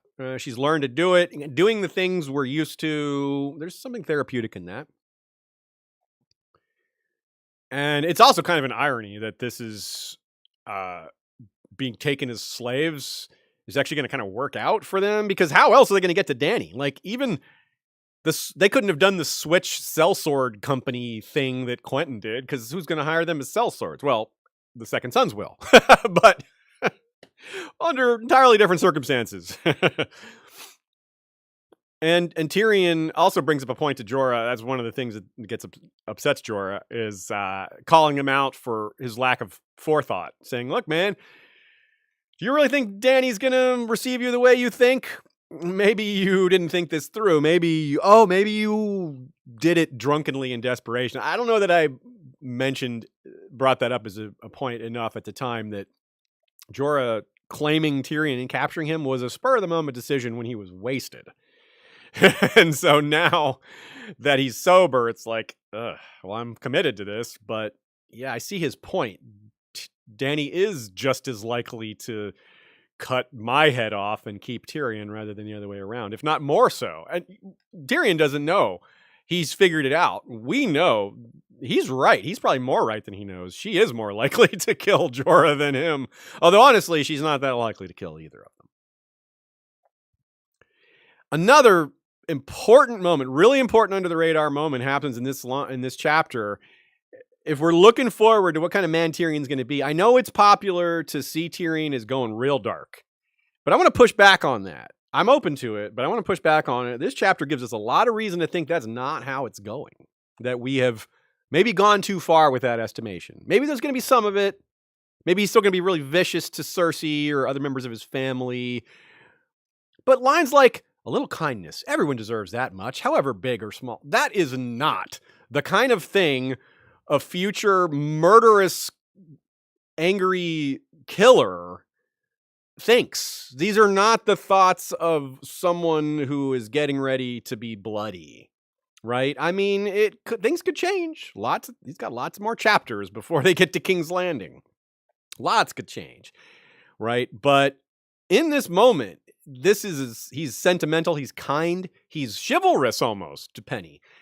And it just doesn't feel like the dark turn stuff that we've been seeing elsewhere. It feels like this is something entirely opposite of that. So keep that in mind. If he's going to use a high position with Dany to enact revenge and wreak destruction, well, maybe this is a pushback against that. On the other hand, power. It all comes down to power very often, doesn't it? And Tyrion has none right now. Give him power again. Maybe he changes. Maybe that seduces him back to the dark side. It very well could be that. Right now, he's as powerless as he's ever been, and maybe that's why he's being a little nicer. Maybe his circumstances have a lot to do with it. Give him the ability to command armies and dragons, and maybe he doesn't look so good anymore. So, very interesting. Very, very interesting. I think that's fascinating. Tyrion dreams of killing his father, as always, but this time the dream morphs into Penny.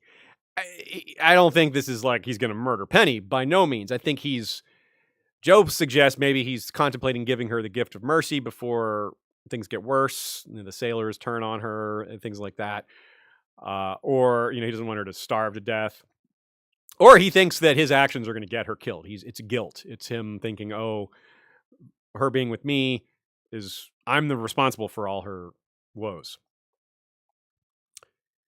So it's also notable, too, that we pointed out that it's meaningful for someone like Tyrion specifically to have these feelings because he was raised. He himself has been the target of so much contempt for being a dwarf from his father, etc. So it is notable that he doesn't turn around and reflect that on her. So often, it's a phrase that I believe in, maybe it's a bit cliche, is that hurt people, right? If people who are hurt, especially emotionally, turn that around on other people very often. Not always, certainly not always. But it's notable that Tyrion isn't doing that. He has some contempt for her when he first meets her, but it's ebbing away. He's learning better.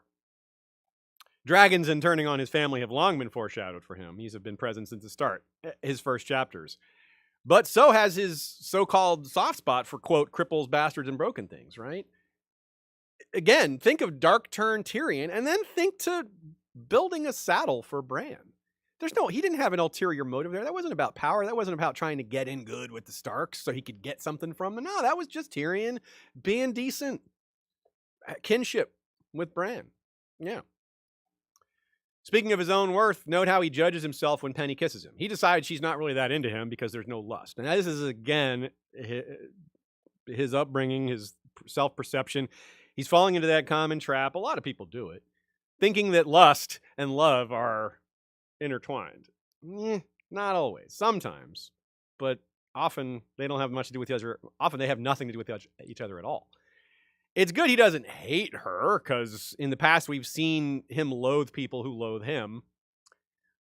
It's one of the ways his contempt manifests back into the world, like we were just saying. It's one of the ways he turns the hatred he's received back out onto the world, is things like this. So it's, again, notable that he doesn't do it here. Pretty deep stuff there. Let's turn to Moqorro, though. Moqorro appears to basically confirm the storm. Is like, yep, this is the storm that we saw in the flames, that Benaros saw in the flames. This is the real reason the ship's never going to reach Karth. Tyrion has a sinking feeling, about that. Never get involved in visions and prophecies. Another lesson for that. Politics are difficult, Joe writes, but this is worse.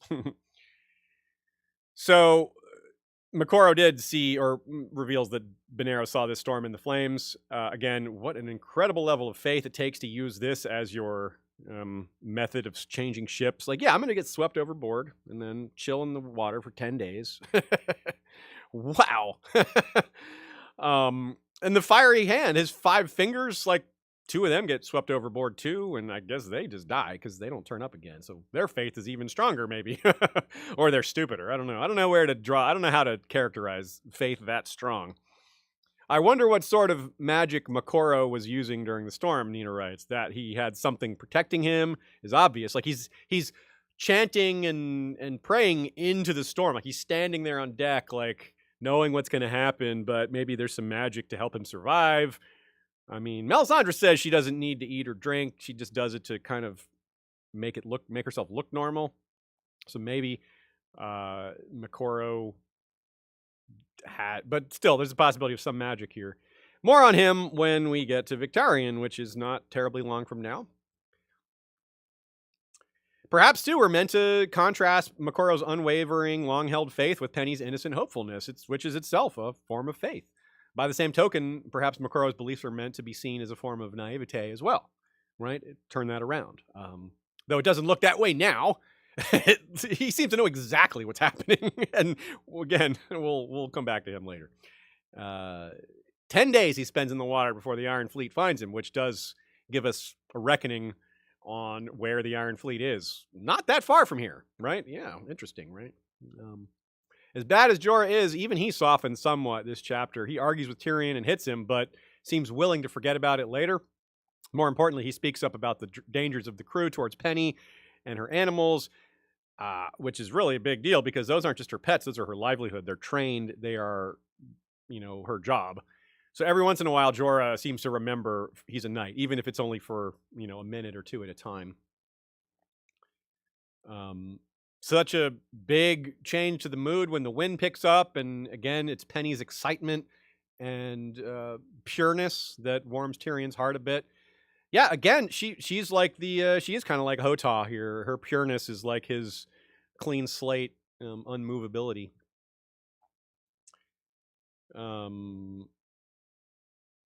You wonder too, Tyrion has been against magic. He's downplayed it so much. He's been seeing recently things that have changed his mind, but this doesn't exactly argue for trusting prophecy. It tells him it's real, but yeah, that's something for him to keep in mind. And the reason that's so relevant is he's going to be around Dany probably, and so will Makoro probably. They may come all back together, and first, not only will Tyrion's mind be blown that this dude's still alive, like, what? I saw you go off. Like, how? That, on one hand, will convince him more of magic. On the other hand, if Dany's going to be moved by prophecy, if people like Quaithe and Makoro are going to try to be pushing her to be more religious, to follow these dictates, Tyrion might be the voice saying, don't do that. So that's pretty interesting. Nina writes, Pretty Pig is the dark, ironic flip side to Dancer Bran's horse. Tyrion had suggested back in A Game of Thrones that Bran be given that smart horse trained from a young age to respond to his voice in the reins. It's part of the whole thing with the saddle. It wasn't just the saddle. It was a training procedure as well. A whole plan, whole strategy. Same deal with this pig. Likewise trained since it was a piglet to wear a saddle and bridle except a rider. But, yeah, so kind of a little parallel there. Tyrion riding, that is oddly fitting for from where he started. Nina mentions the storm in this chapter is also, in addition to maybe being similar to the storm that gave Dany her nickname, it's similar to the storms that we see in Fire and Blood with Eustace Hightower and Alyssa Farman and Norman Hightower. So check out our episode on the Sun Chaser for more detail on that. It even has mention of krakens and stuff like that. Very cool, very fun episode, I think, if I do say so myself. Jorah notes he's seen worse jousters than Tyrion. There might be some deep sarcasm given he tried to be like a tourney circuit knight. He was going around doing all sorts of jousting and trying to make a name for himself. And he may have been thinking of himself. He may be even saying, I thought I was great, but, maybe kind of a rueful comment on his own success there. A lack of success, really. He makes that comment about getting a splinter in the eye and dying, which is a peculiar note. He almost gets a splinter in his eye during the storm. It's noted that one misses his eye by half an inch. But also Nina writes that Henry II of France got a splinter in the eye in jousting in the year 1559, and it did kill him. 7 days later. Oh, man, rough. Good chance George knows about that one. George is pretty well versed in medieval anecdotes. So entirely possible he chose that as the inspiration for this. Tyrion calls the thick band of clouds a bar sinister and declares it means some big bastard is behind them. This is wordplay, heraldry joke, which, of course, like lots of Tyrion's jokes and references to come in my castle and things like that, go right over Penny's head, which is not a height joke. It's a joke about him only knowing things that come from growing up highborn and not having things to relate to her over and continuously falling back into that pattern because he doesn't know what else to do. So anyway, the joke is that bastard lines are often added to sigils called bend sinister, sometimes called bar sinister because of a French translation. Anyway, that part doesn't matter, but you see that in other places around Westeros, and that's kind of funny. Some big bastard behind them, but also Victorian's behind them. He's not a bastard, but he is big, and he is coming. Josh Davis sends a super chat, hippo sticker from Australia. Much appreciated, Josh. Thank you for that. I hope everything is well down under. A few of you pointed out that this is yet again another mention of Jaime Lannister. He keeps coming up. There's got to be some payoff there with as many times he's been mentioned. I tend to agree. I wouldn't entirely get my hopes up on that, but I tend to agree that this many mentions seems not unlikely. Tree Girl points out that, yeah, I pointed out that arguably Tyrion's behavior towards Penny in this chapter is chivalrous in a way, which is very appropriate given that he's playing the role of a knight, even though it's just a play knight. So that's pretty cool. Again, someone being more knightly than real knights. That theme returns. Good catch, Tree Girl. Our final chapter today, The Turncloak.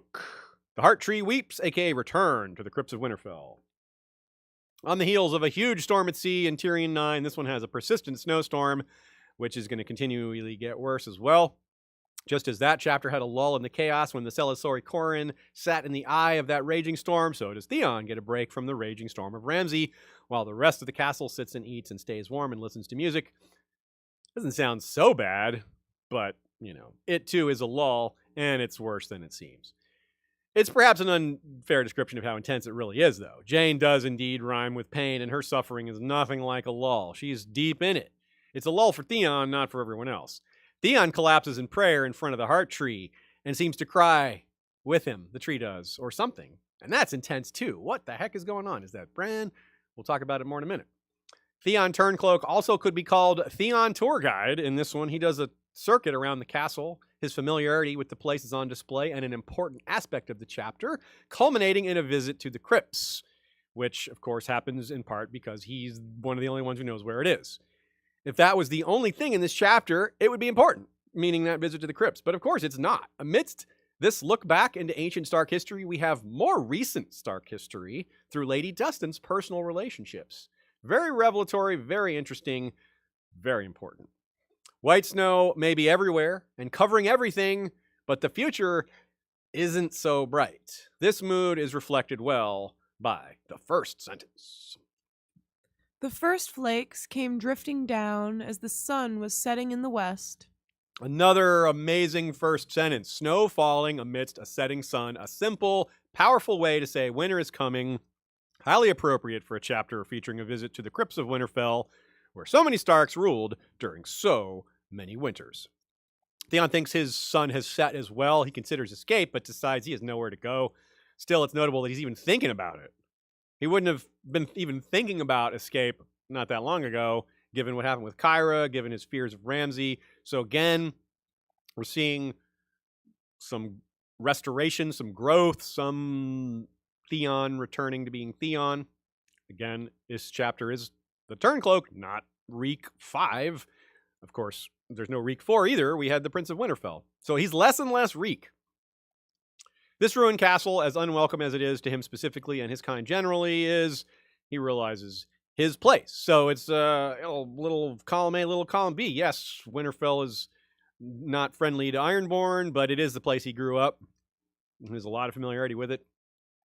They think of the concept of true winter, We'll see the truth of that when we return to Asha's POV on the march, but that doesn't mean Winterfell won't suffer too, right? Right now, they feel very confident of victory. They have their food, their drink. It's warm, right?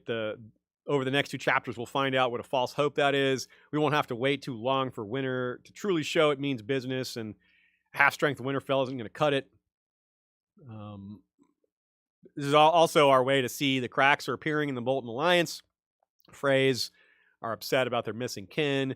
They're kind of sitting apart from everybody else. It's really cold. They're not used to this.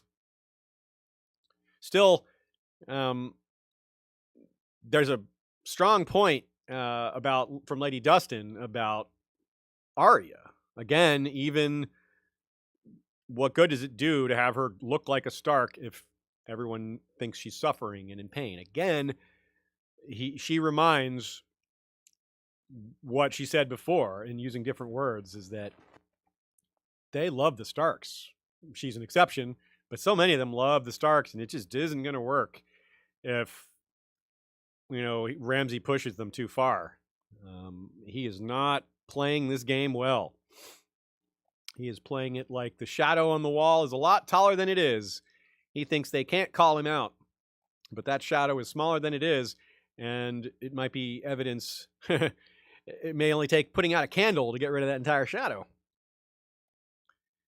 The opposite of Illyrio and the Targaryens, basically, you could say. The lies that Illyrio told to Viserys about how they're sewing dragon banners in secret, how they yearn for a return of the Targaryens, that was a lie.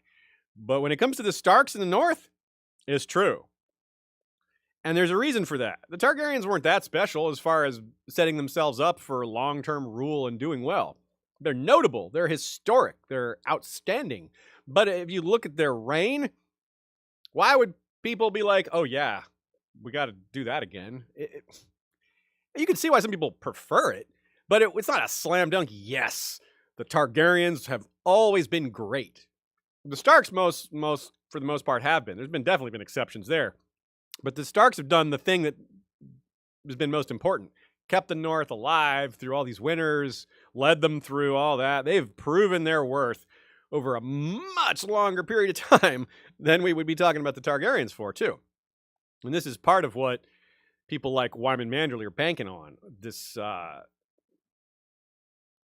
of the Starks, this attitude that is simmering under the surface. Reminds us, too, of the concept of Knights of Summer. We have the Lords of Winter here, the snowmen being built, acting out these roles. The human element is big here. Yeah, the Boltons are evil, but not everyone in these armies are evil. Not everyone here is a bad guy. A lot of these folk are just doing what they have to do. And you see this, them acting like people, like playful, building snowmen. Like, that's not something you associate with Bolton soldiers. So it's important to remind us that, yeah, these are just small folk conscripted to fight in an army that they can't stand up against it. They can't do anything about that. So very important to remember things like that these are just other people out there.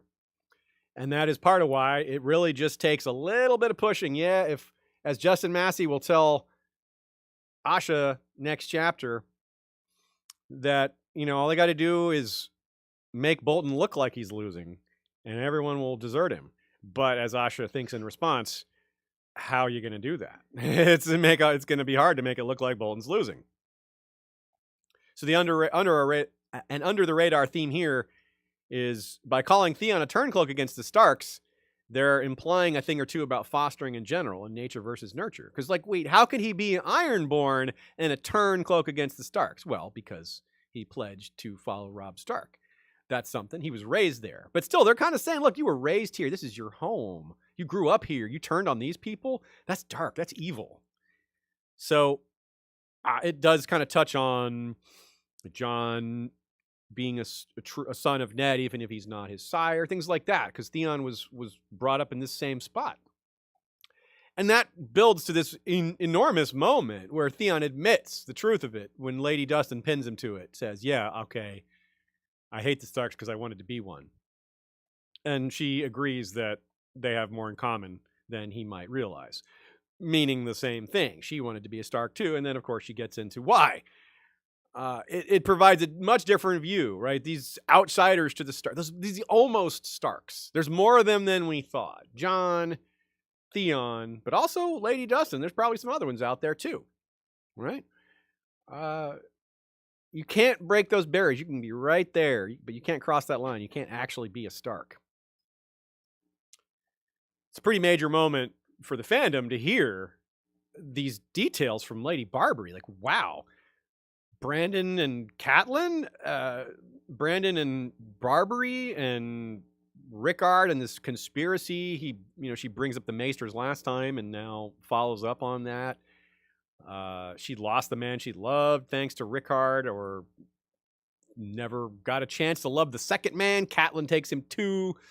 A lot of bitterness. It's very apparent. Good reasons for some of that bitterness. Some of it's a little like, well, it's not Catelyn's fault. She had as much say over the situation as you did. But nevertheless, those are a rough set of circumstances. It feels pretty unlucky. And, she was a teenager probably when she was hanging out with Brandon, and it was probably her first love. So you can't rationalize your way out of those feelings. And she's never had anything to replace it with, right? She married her husband. He went off to war, didn't come back. Does she know specifically what happened to him? Is this why she wants Eddard's bones? Because she figured out, she knows that his bones are buried in the Red Mountains of Dorne. And she might be like, what the hell is he doing down there? Why was he in the Red Mountains of Dorne when the war was basically over? That would just add to her bitterness to find out that, wait, my husband died looking for your sister? Right? Like, that would add to it all, So, as the chapter unfolds, the snow becomes more and more intense. Beyond the walls, as far as he could see, the world was turning white. The woods, the fields, the King's Road, the snows were covering all of them beneath a pale, soft mantle, burying the remnants of the winter town, hiding the blackened walls Ramsay's men had left behind when they put the houses to the torch. The wounds snow made, snow conceals.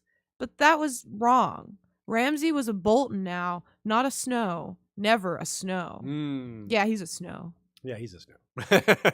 He thinks that Ramsay is leaving him alone for now, but only temporarily. He'll get bored of his new wife. But that makes him a little guilty too, because he's like, well, my respite is her suffering. I think that might be part of what leads him eventually to help her and to rescue her. So does her pleading with him. So does just her awful state. And it brings out what strength he still has left. People talk about how she's chained to the bed. It's a rumor. But Theon knows better that it's not necessary. He knows that the threats that Ramsay can give, the physical intimidation, the actual violence, you don't need chains when you have that. Besides, Theon has been assigned to her in a way to watch over her a bit too. And he's it's just yet another way for Ramsay to mock his status, to make him a handmaid. But of course, Theon isn't really that bothered by it. And she doesn't even care anymore. She's like already breaking down on pretending to be Arya. She wants it to be over. She would rather die. She's very broken. It's really tragic. She's weeping and begging for mercy. And for now, he's incapable. Of course, he will gain some strength over the next few chapters before the climactic moment there. But for now, what he sees is far too similar to what he is. She's becoming what he became down in the dungeons of the Dreadfort, something that only he can sympathize with out of so many other people there. And it's just so horrible for him to see that. He doesn't, and he has nothing he can do about it. One of the few things he can do to get a small measure of comfort, a little bit of relief, is walking around. He goes on a tour here. He goes to Lewin's tower. Already had thought of him. He's going to think of Lewin when he's down in the crypts and those lessons. His own bedroom, thinking about where he came from. He thinks about how other people have it. His own bedroom covered in snow is pretty symbolic. Micken's forge, he goes there where Theon got his own original sword for. And Micken was one of the signs Theon had lost control because he had Micken executed for talking back. And even Catelyn Sept is gone. I mean, Theon doesn't have any real connection to that, but it's still a notable part of his tour that it's a change to the place.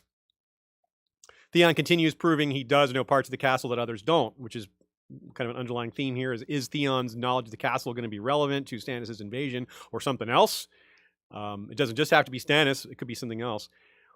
But yeah, he knows this couple of stairways. It isn't shown that he knows any sort of secret passages. He specifically thought how he doesn't know any secret passages, but that doesn't mean his knowledge of the place isn't relevant. And he goes to the heart tree. That's so big a moment in this set of chapters here. Maybe one of the most meaningful ones. Nina writes, it's one of the most saddest moments of his whole arc. He's so lost, so broken. He doesn't even know what to pray for. He knows he wants to pray. He knows he needs help, but he doesn't even know what to say. He doesn't know what would save him. He's so far gone that he can't even imagine what would be succor for him at this point. What would be mercy? He thinks of himself as a ghost. There's ghosts in Winterfell. He's one of them. As tragic and dark as that is, it's a really brilliant way to lead us to the crypts, to lead us up to that, because, of course, there's plenty of conceptual ghosts down there, if not foreshadowing for them to literally rise. And he hears crying. This is a peculiar moment. He thinks that it's Jane, but how could it possibly be Jane? She's in her bedroom. He's in the Godswood. It's, again, he doesn't want to think about it. He's trying not. He leaves when he hears the crying. I got to get away. But that seems like Bran. It seems like it's the actual heart tree. It's another example of where the answer doesn't register. Theon doesn't conceive that possibility. He's like, why would it be the tree? Why would the tree be crying? So the answer to us is more possible. That's an option to us as readers. Like, yeah, the tree could be crying. Bran's in it, right? And if not Bran, well, other long dead Starks and people, whoever else, So it's a good example of that. Like, Jon didn't think of the possibility of two fake Aryas. Theon's not thinking about the possibility that the heart tree could actually be crying, that he could actually be hearing it. He thinks he's hearing things. He thinks it's something else. He thinks it's Jane. It just doesn't register. This is, again, if Bran 4 had made it into this book, apparently it was close to, but George pushed it to the next book. This is something I wonder, was it going to be addressed? Why is Bran crying? Is it because he feels bad for Theon? Does he feel bad for Jane? Does he feel bad for all of Winterfell? Does he feel bad for Jojen? Is it just something on his side of things that's happening and it's just somehow spilling through the tree? A lot of possibilities. Don't have answers. Just trying to name some of the more popular theories that I think have a chance of being accurate. So let's talk about the crypts. He feels even more unwelcome in the crypts than he does in the Godswood. Makes sense, I guess. There's actual Starks in the crypts, and the Winterfell tree is a little different conceptually. And he, feeling like a Turncloak, feeling like an enemy of the Starks, of course, it makes him feel like they're judging him, and that it fills him with dread. And it's warmer down there, interestingly, though. Quote, He had always thought of the crypts as cold, and so they seemed in summer, but now as they descended, the air grew warmer. Not warm, never warm, but warmer than above. Down there, below the earth, it would seem, the chill was constant, unchanging. Yeah, very similar to the way Bran conceives of it, which is, some people wonder if this is maybe slight evidence that if you go far enough down in the crypts to the area that's ruined, maybe you get to some really deep tunnels, and maybe who knows where that leads. I've even seen theories that it leads to the same tunnel system that Bran is in. I'm not sure I'm willing to go that far, but I certainly can't say it's not true. I certainly can't say for sure on any of these things. Nina thinks this Barbary wanting to go in the Stark crypts was a very emotional experience, a sense of closure for her. That's what she needed. So much of what motivates her comes from that deep bitterness she feels at what happened to her with the Starks. She wanted to be one of them, wanted to be with Brandon. Catelyn took that away, and then eventually her the man she really did marry died because of Starks as well. Sadness, hate, disappointment. She can be intellectual about a lot of it, but that doesn't take away the sting. It's too much. One that's still driving her actions now, so many years later. So yeah, she really did love Brandon. You know, you could tell she puts her hand on the statue's knee. It's very meaningful, very touching moment, pun intended. But she never had a real chance to say goodbye to him. It seems like he was murdered in the South. They, didn't have a chance to be together in their relationship. She wouldn't have seen that coming, that he was going to die. She probably thought that even though they couldn't be together, she might still get to see him every once in a while. And not even that is how it worked out. So this is a real human moment, in other words. This is not, there may be other things going on, but Barbary's main conviction here is legitimate. She's not trying to pass info through Theon like we've thought about in other spots. I think she's sincere when she says, don't repeat any of this. Because I think there's some things she wouldn't mind Roose and Ramsay finding out about, and maybe she would be willing to use him as a cat's paw, as a go-between to move information. This one, though, I don't think she wants Roose Ramsay knowing that she's sentimental about Starks. Again, Roose trusts her because he trusts her hatred of them. So if he gets evidence to the contrary, that might make him untrustworthy of her, and she doesn't want that. She doesn't want Roose not trusting her. George also apparently inserts a few history repeating itself type themes here.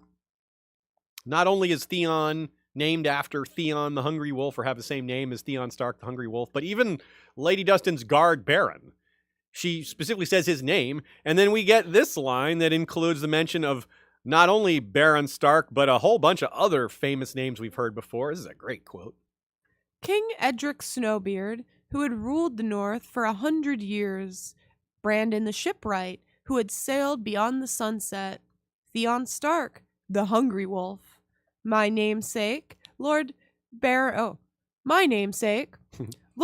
Stark, who made common cause with Casterly Rock to war against Dagon Greyjoy, Lord of Pike, in the days when the Seven Kingdoms were ruled, in all but name, by the bastard sorcerer men called Bloodraven. Gosh, I wonder why Bloodraven's getting mentioned so shortly after Bran's chapter. It's just all these details about him just here and there, sprinkle a little Bloodraven here and there. But again, Dagon Greyjoy and Bloodraven, how many times have we talked about those two characters? So many times throughout Valar Rereadis. They have popped up a lot. George definitely wants us to be aware of those figures. Again, I'll say Dagon's a bit of a Euron parallel. And of course, Bloodraven's his old thing. Maybe a bit of Bran here. I just wanted to say, I also think it's worth noting that we have that King Edric Snowbeard, which is with a K, but we've long pointed out just that it's interesting that we have Edric Dane, who's called Ned, and now we have Edric and Edric Snowbeard. It's another weird connection there. Ruled the North for 100 years. I wonder about that. I mean, what is that supposed to mean? This is a good example. It's like another one like Jaron Lannister, Dagon, Bloodraven, things like that, where this is a historical figure that's been mentioned several times. Mm-hmm. And you wonder, we don't have a straightforward parallel for him. Everyone else we have, Theon we have Theon himself as a bit of a parallel. Brandon the Shipwright, we even mentioned the parallel to him a few minutes ago. Alyssa Farman, with the Sun Chaser, that he was, tried this journey before her. With much less success. And again, so Baron Stark has his match here as well. Dagon, Bloodraven. So yeah, good call. I wonder about Edric. He's mentioned those Wolf Den stories, so maybe there's a reason someone's going to parallel him or something like that. I don't know. Very curious.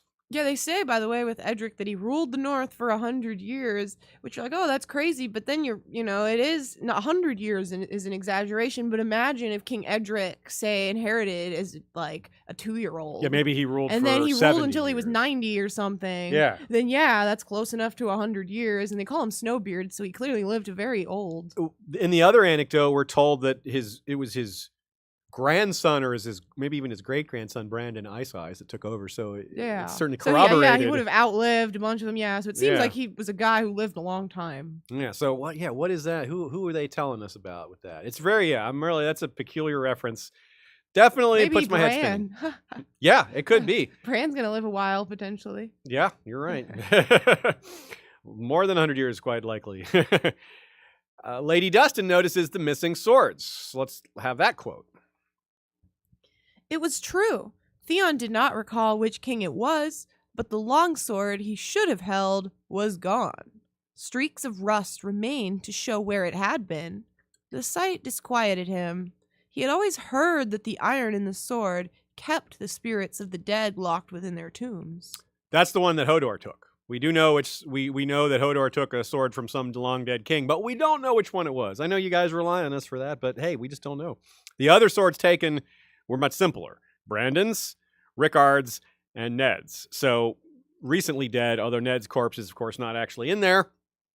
So if we're looking for examples of which kings and corpses might rise in the Crypts of Winterfell much later down the line, Brandon's body is still fresh-ish. Rickard's maybe a little charred, but it could be there as well. They won't have swords keeping them locked in, if that even matters.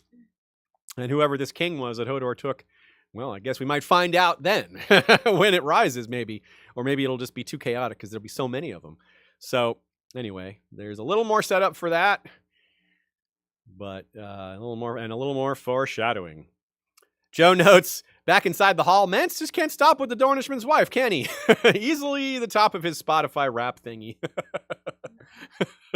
His part will become louder in this chapter, even if a bit indirectly. For now, he's playing risky business by changing the lyrics so that the song is about tasting a Northman's daughter, but he knew what he was doing, I guess. Certainly the Boltons laughed, and that worked out. And Nina writes a note about this part as well, and it's cool because the song is about accepting death when it comes, about, greeting death without fear, which is a theme we've been on and off this whole episode and a little bit last time with talking about Wyman Manderly getting ready to die like the proverbial old man going out in winter to hunt. Ditto what we just talked about with the Watcher chapter and death not being sacred to a Dornishman. So this stuff wraps up really well in a lot of different ways, which is so cool. There's probably like 5 different connection points here, and it's easy to read this book 5 times and miss them all every time. That's how deep and subtle some of this stuff is. Well done. Also, this speaks to what's coming. The Dornishman's wife stealing her out, stealing Lady Arya. That's more of the Bale the Bard side of this with his anagram name Abel, but still, the lack of fear of death and living life to its fullest is very well expressed there. We get Rowan, the first of Mance's spear wives that we're going to meet through Theon's chapters here. She uses a standard approach for a dude, right? She's tries to sex him up, tries to flatter him, but she doesn't realize what he's been through and how that stuff's not going to work. Sexual temptation just doesn't exist for him anymore because he is a eunuch. And, well, flattery isn't going to work either because his view of himself is so dim and his paranoia is so high that he is very suspicious of her ulterior motives. He's right to be. So he's on the right track. He doesn't quite know what's going on, but he's right in general to be suspicious. So we'll be following up more of that when we get to it, because of course that's just getting started. A lot more of Mance and Mance/Abel and the so-called washerwomen who are really spearwives. Roose declares the snowstorm is the vengeance of the old gods on Stannis for being a stranger in the north. But it looks like if the theories are accurate, as we have outlined in the Battle of Ice episodes, as well as elsewhere, that Stannis might be making the snow into an advantage. This whole chapter talks so much about the snow covering things and hiding things, and a particular idea that seems to fit very well is that Stannis is going to trick the Boltons and Freys onto the ice, which they will not see because it will be covered by aforementioned snow, and thus they will fall into the lake, and Stannis will win a glorious victory through some pretty clever maneuvering. You can hear more about that in our Battle of Ice episode. Please do. We got 3 of them, so lots to dive in there. Nina writes that as much as Theon is coming back to his old self a little bit, that's not all good. Like, the thoughts he has about Rowan, about what he would do to her, they're not good. They're a little misogynistic. Theon was very, his view of women was very unenlightened, shall we say. But that's nothing new. Tracy McMillan writes more on his identity, that really you have all his identities in this chapter. He's Reek for a little bit. He's Theon for a bit. He's the Prince of Winterfell for a bit. He's the Ghost of Winterfell for a bit. A little bit like, it doesn't come off like schizophrenia. He's not struggling with which one's in control, but they're all there. I mean, he's the Turncloak. He's turning his cloak. That's right. The way even his location in the castle will bring forward a particular personality, like where it's sort of like the part of the castle he's in is the part of him that comes out. Like when he's in front of the tree, he's the ghost. When he's in the crypts, he's the Turncloak. When they're asking him about the place to learn more about it, he's the prince. When he's being yelled at, being admonished, being cursed, he's the Turncloak. And when he's cowering from Ramsay, he's Reek. Well said, Tracy. That's a great way to put it. He is, when we're talking about identity issues, it really makes sense to hone in on the individual's personalities he's feeling or he's that are manifesting, and tracing them to why and when they manifest in particular cases. So, good job. Sophia writes that the snowballs and snowmen that the men are playing with reminds her of Arya and Sansa. There were snowballs then, early on in the Game of Thrones, when it was snowing before all that activity. Good catch there. Tree Girl suggests that maybe Howland Reed is aware of Lady Dustin's wanting to claim Ned's bones and has thus held on to them to keep them safe for now. Because it is weird that Ned's bones haven't made it north yet. Certainly, one would have expected that by now. After all, he died a while ago, and his bones were given to Robb at Riverrun a while ago, and they still haven't made it north? Yeah, there's a reason for that. I think someone is aware, or there's some other reason for it being delayed, but I don't think they're just going to emerge, just, here's the bones, like they're ignorant of what's coming. So, yep. I mean, heck, Roose Bolton has gone through the neck since well before those bones were sent north. So, gives you a little timeline there. All right, that's it for today. Last week we covered 164 minutes, 45 seconds. This week it's 150 and 19. We've covered 1,664 minutes out of 2,922. That puts us at just below 57%, 56.9 to be precise. You mean there's 6.9 right there? Hey, nice. A very nice number. Good cat. How did I miss that? Good job. As always, you can check the podcast version, compare it to the video version, get an idea of how much editing happens. It's a little tighter, the podcast version, but of course, you don't get to see my smiling, bearded face. Maybe you don't care about that. Well, there's Michael Klarfeld's awesome maps behind me. Those are much nicer looking. Don't forget to like the video, leave a review. Check out our website. Ashaya put a lot of work into making it real easy to go to a specific chapter, whatever book, whatever chapter you want to go to, it takes you right there. So you don't have to go searching and struggling to find out where it is you wanted to go. Yeah, it's just a nice little drop-down menu at the top, and you can click on each book. Along the same lines, we also redid our main podcast feed to reorganize things. We've mentioned that a few times, but in case you hadn't noticed, here's another reminder. A lot easier to listen to batches of episodes that are related to each other. You could listen to all of our Blackfire episodes in a row, for example. So we know that a lot of the ways people consume our show is through binging. The long length of our episodes facilitates that. So we're trying to keep that in mind, try to keep the user experience in mind, and make things a little easier for y'all, kind of set things up so you have less work to do to get the episodes where you need them. As usual, we try to mention our scripted content that gets brought up during Valar Rereadis. We talked about the Crypts of Winterfell quite a bit. There's a lot more we have to say about that in the episode of the same name. Once again, Bloodraven has come up, so I remind you of his episodes. We got 3 of them. House Dane episodes are a little relevant, more part 2 than part 1, because we want to talk about the characters in part 2, and that's where we talk about Darkstar. Battle of Ice just came up, all those episodes and all the possibilities for Stannis. Ditto the Sun Chaser episode with Alyssa Farman, which involves exploration, navigation, dragon's eggs, krakens, the high towers. Very cool stuff. Highly recommended that one as well. That was from our Fire and Blood series. Next time for more episodes, we got a little onomatopoeia with these ones. The King's Prize. The one with the cold count, a.k.a. Big Bucket wants to bathe in Bolton blood.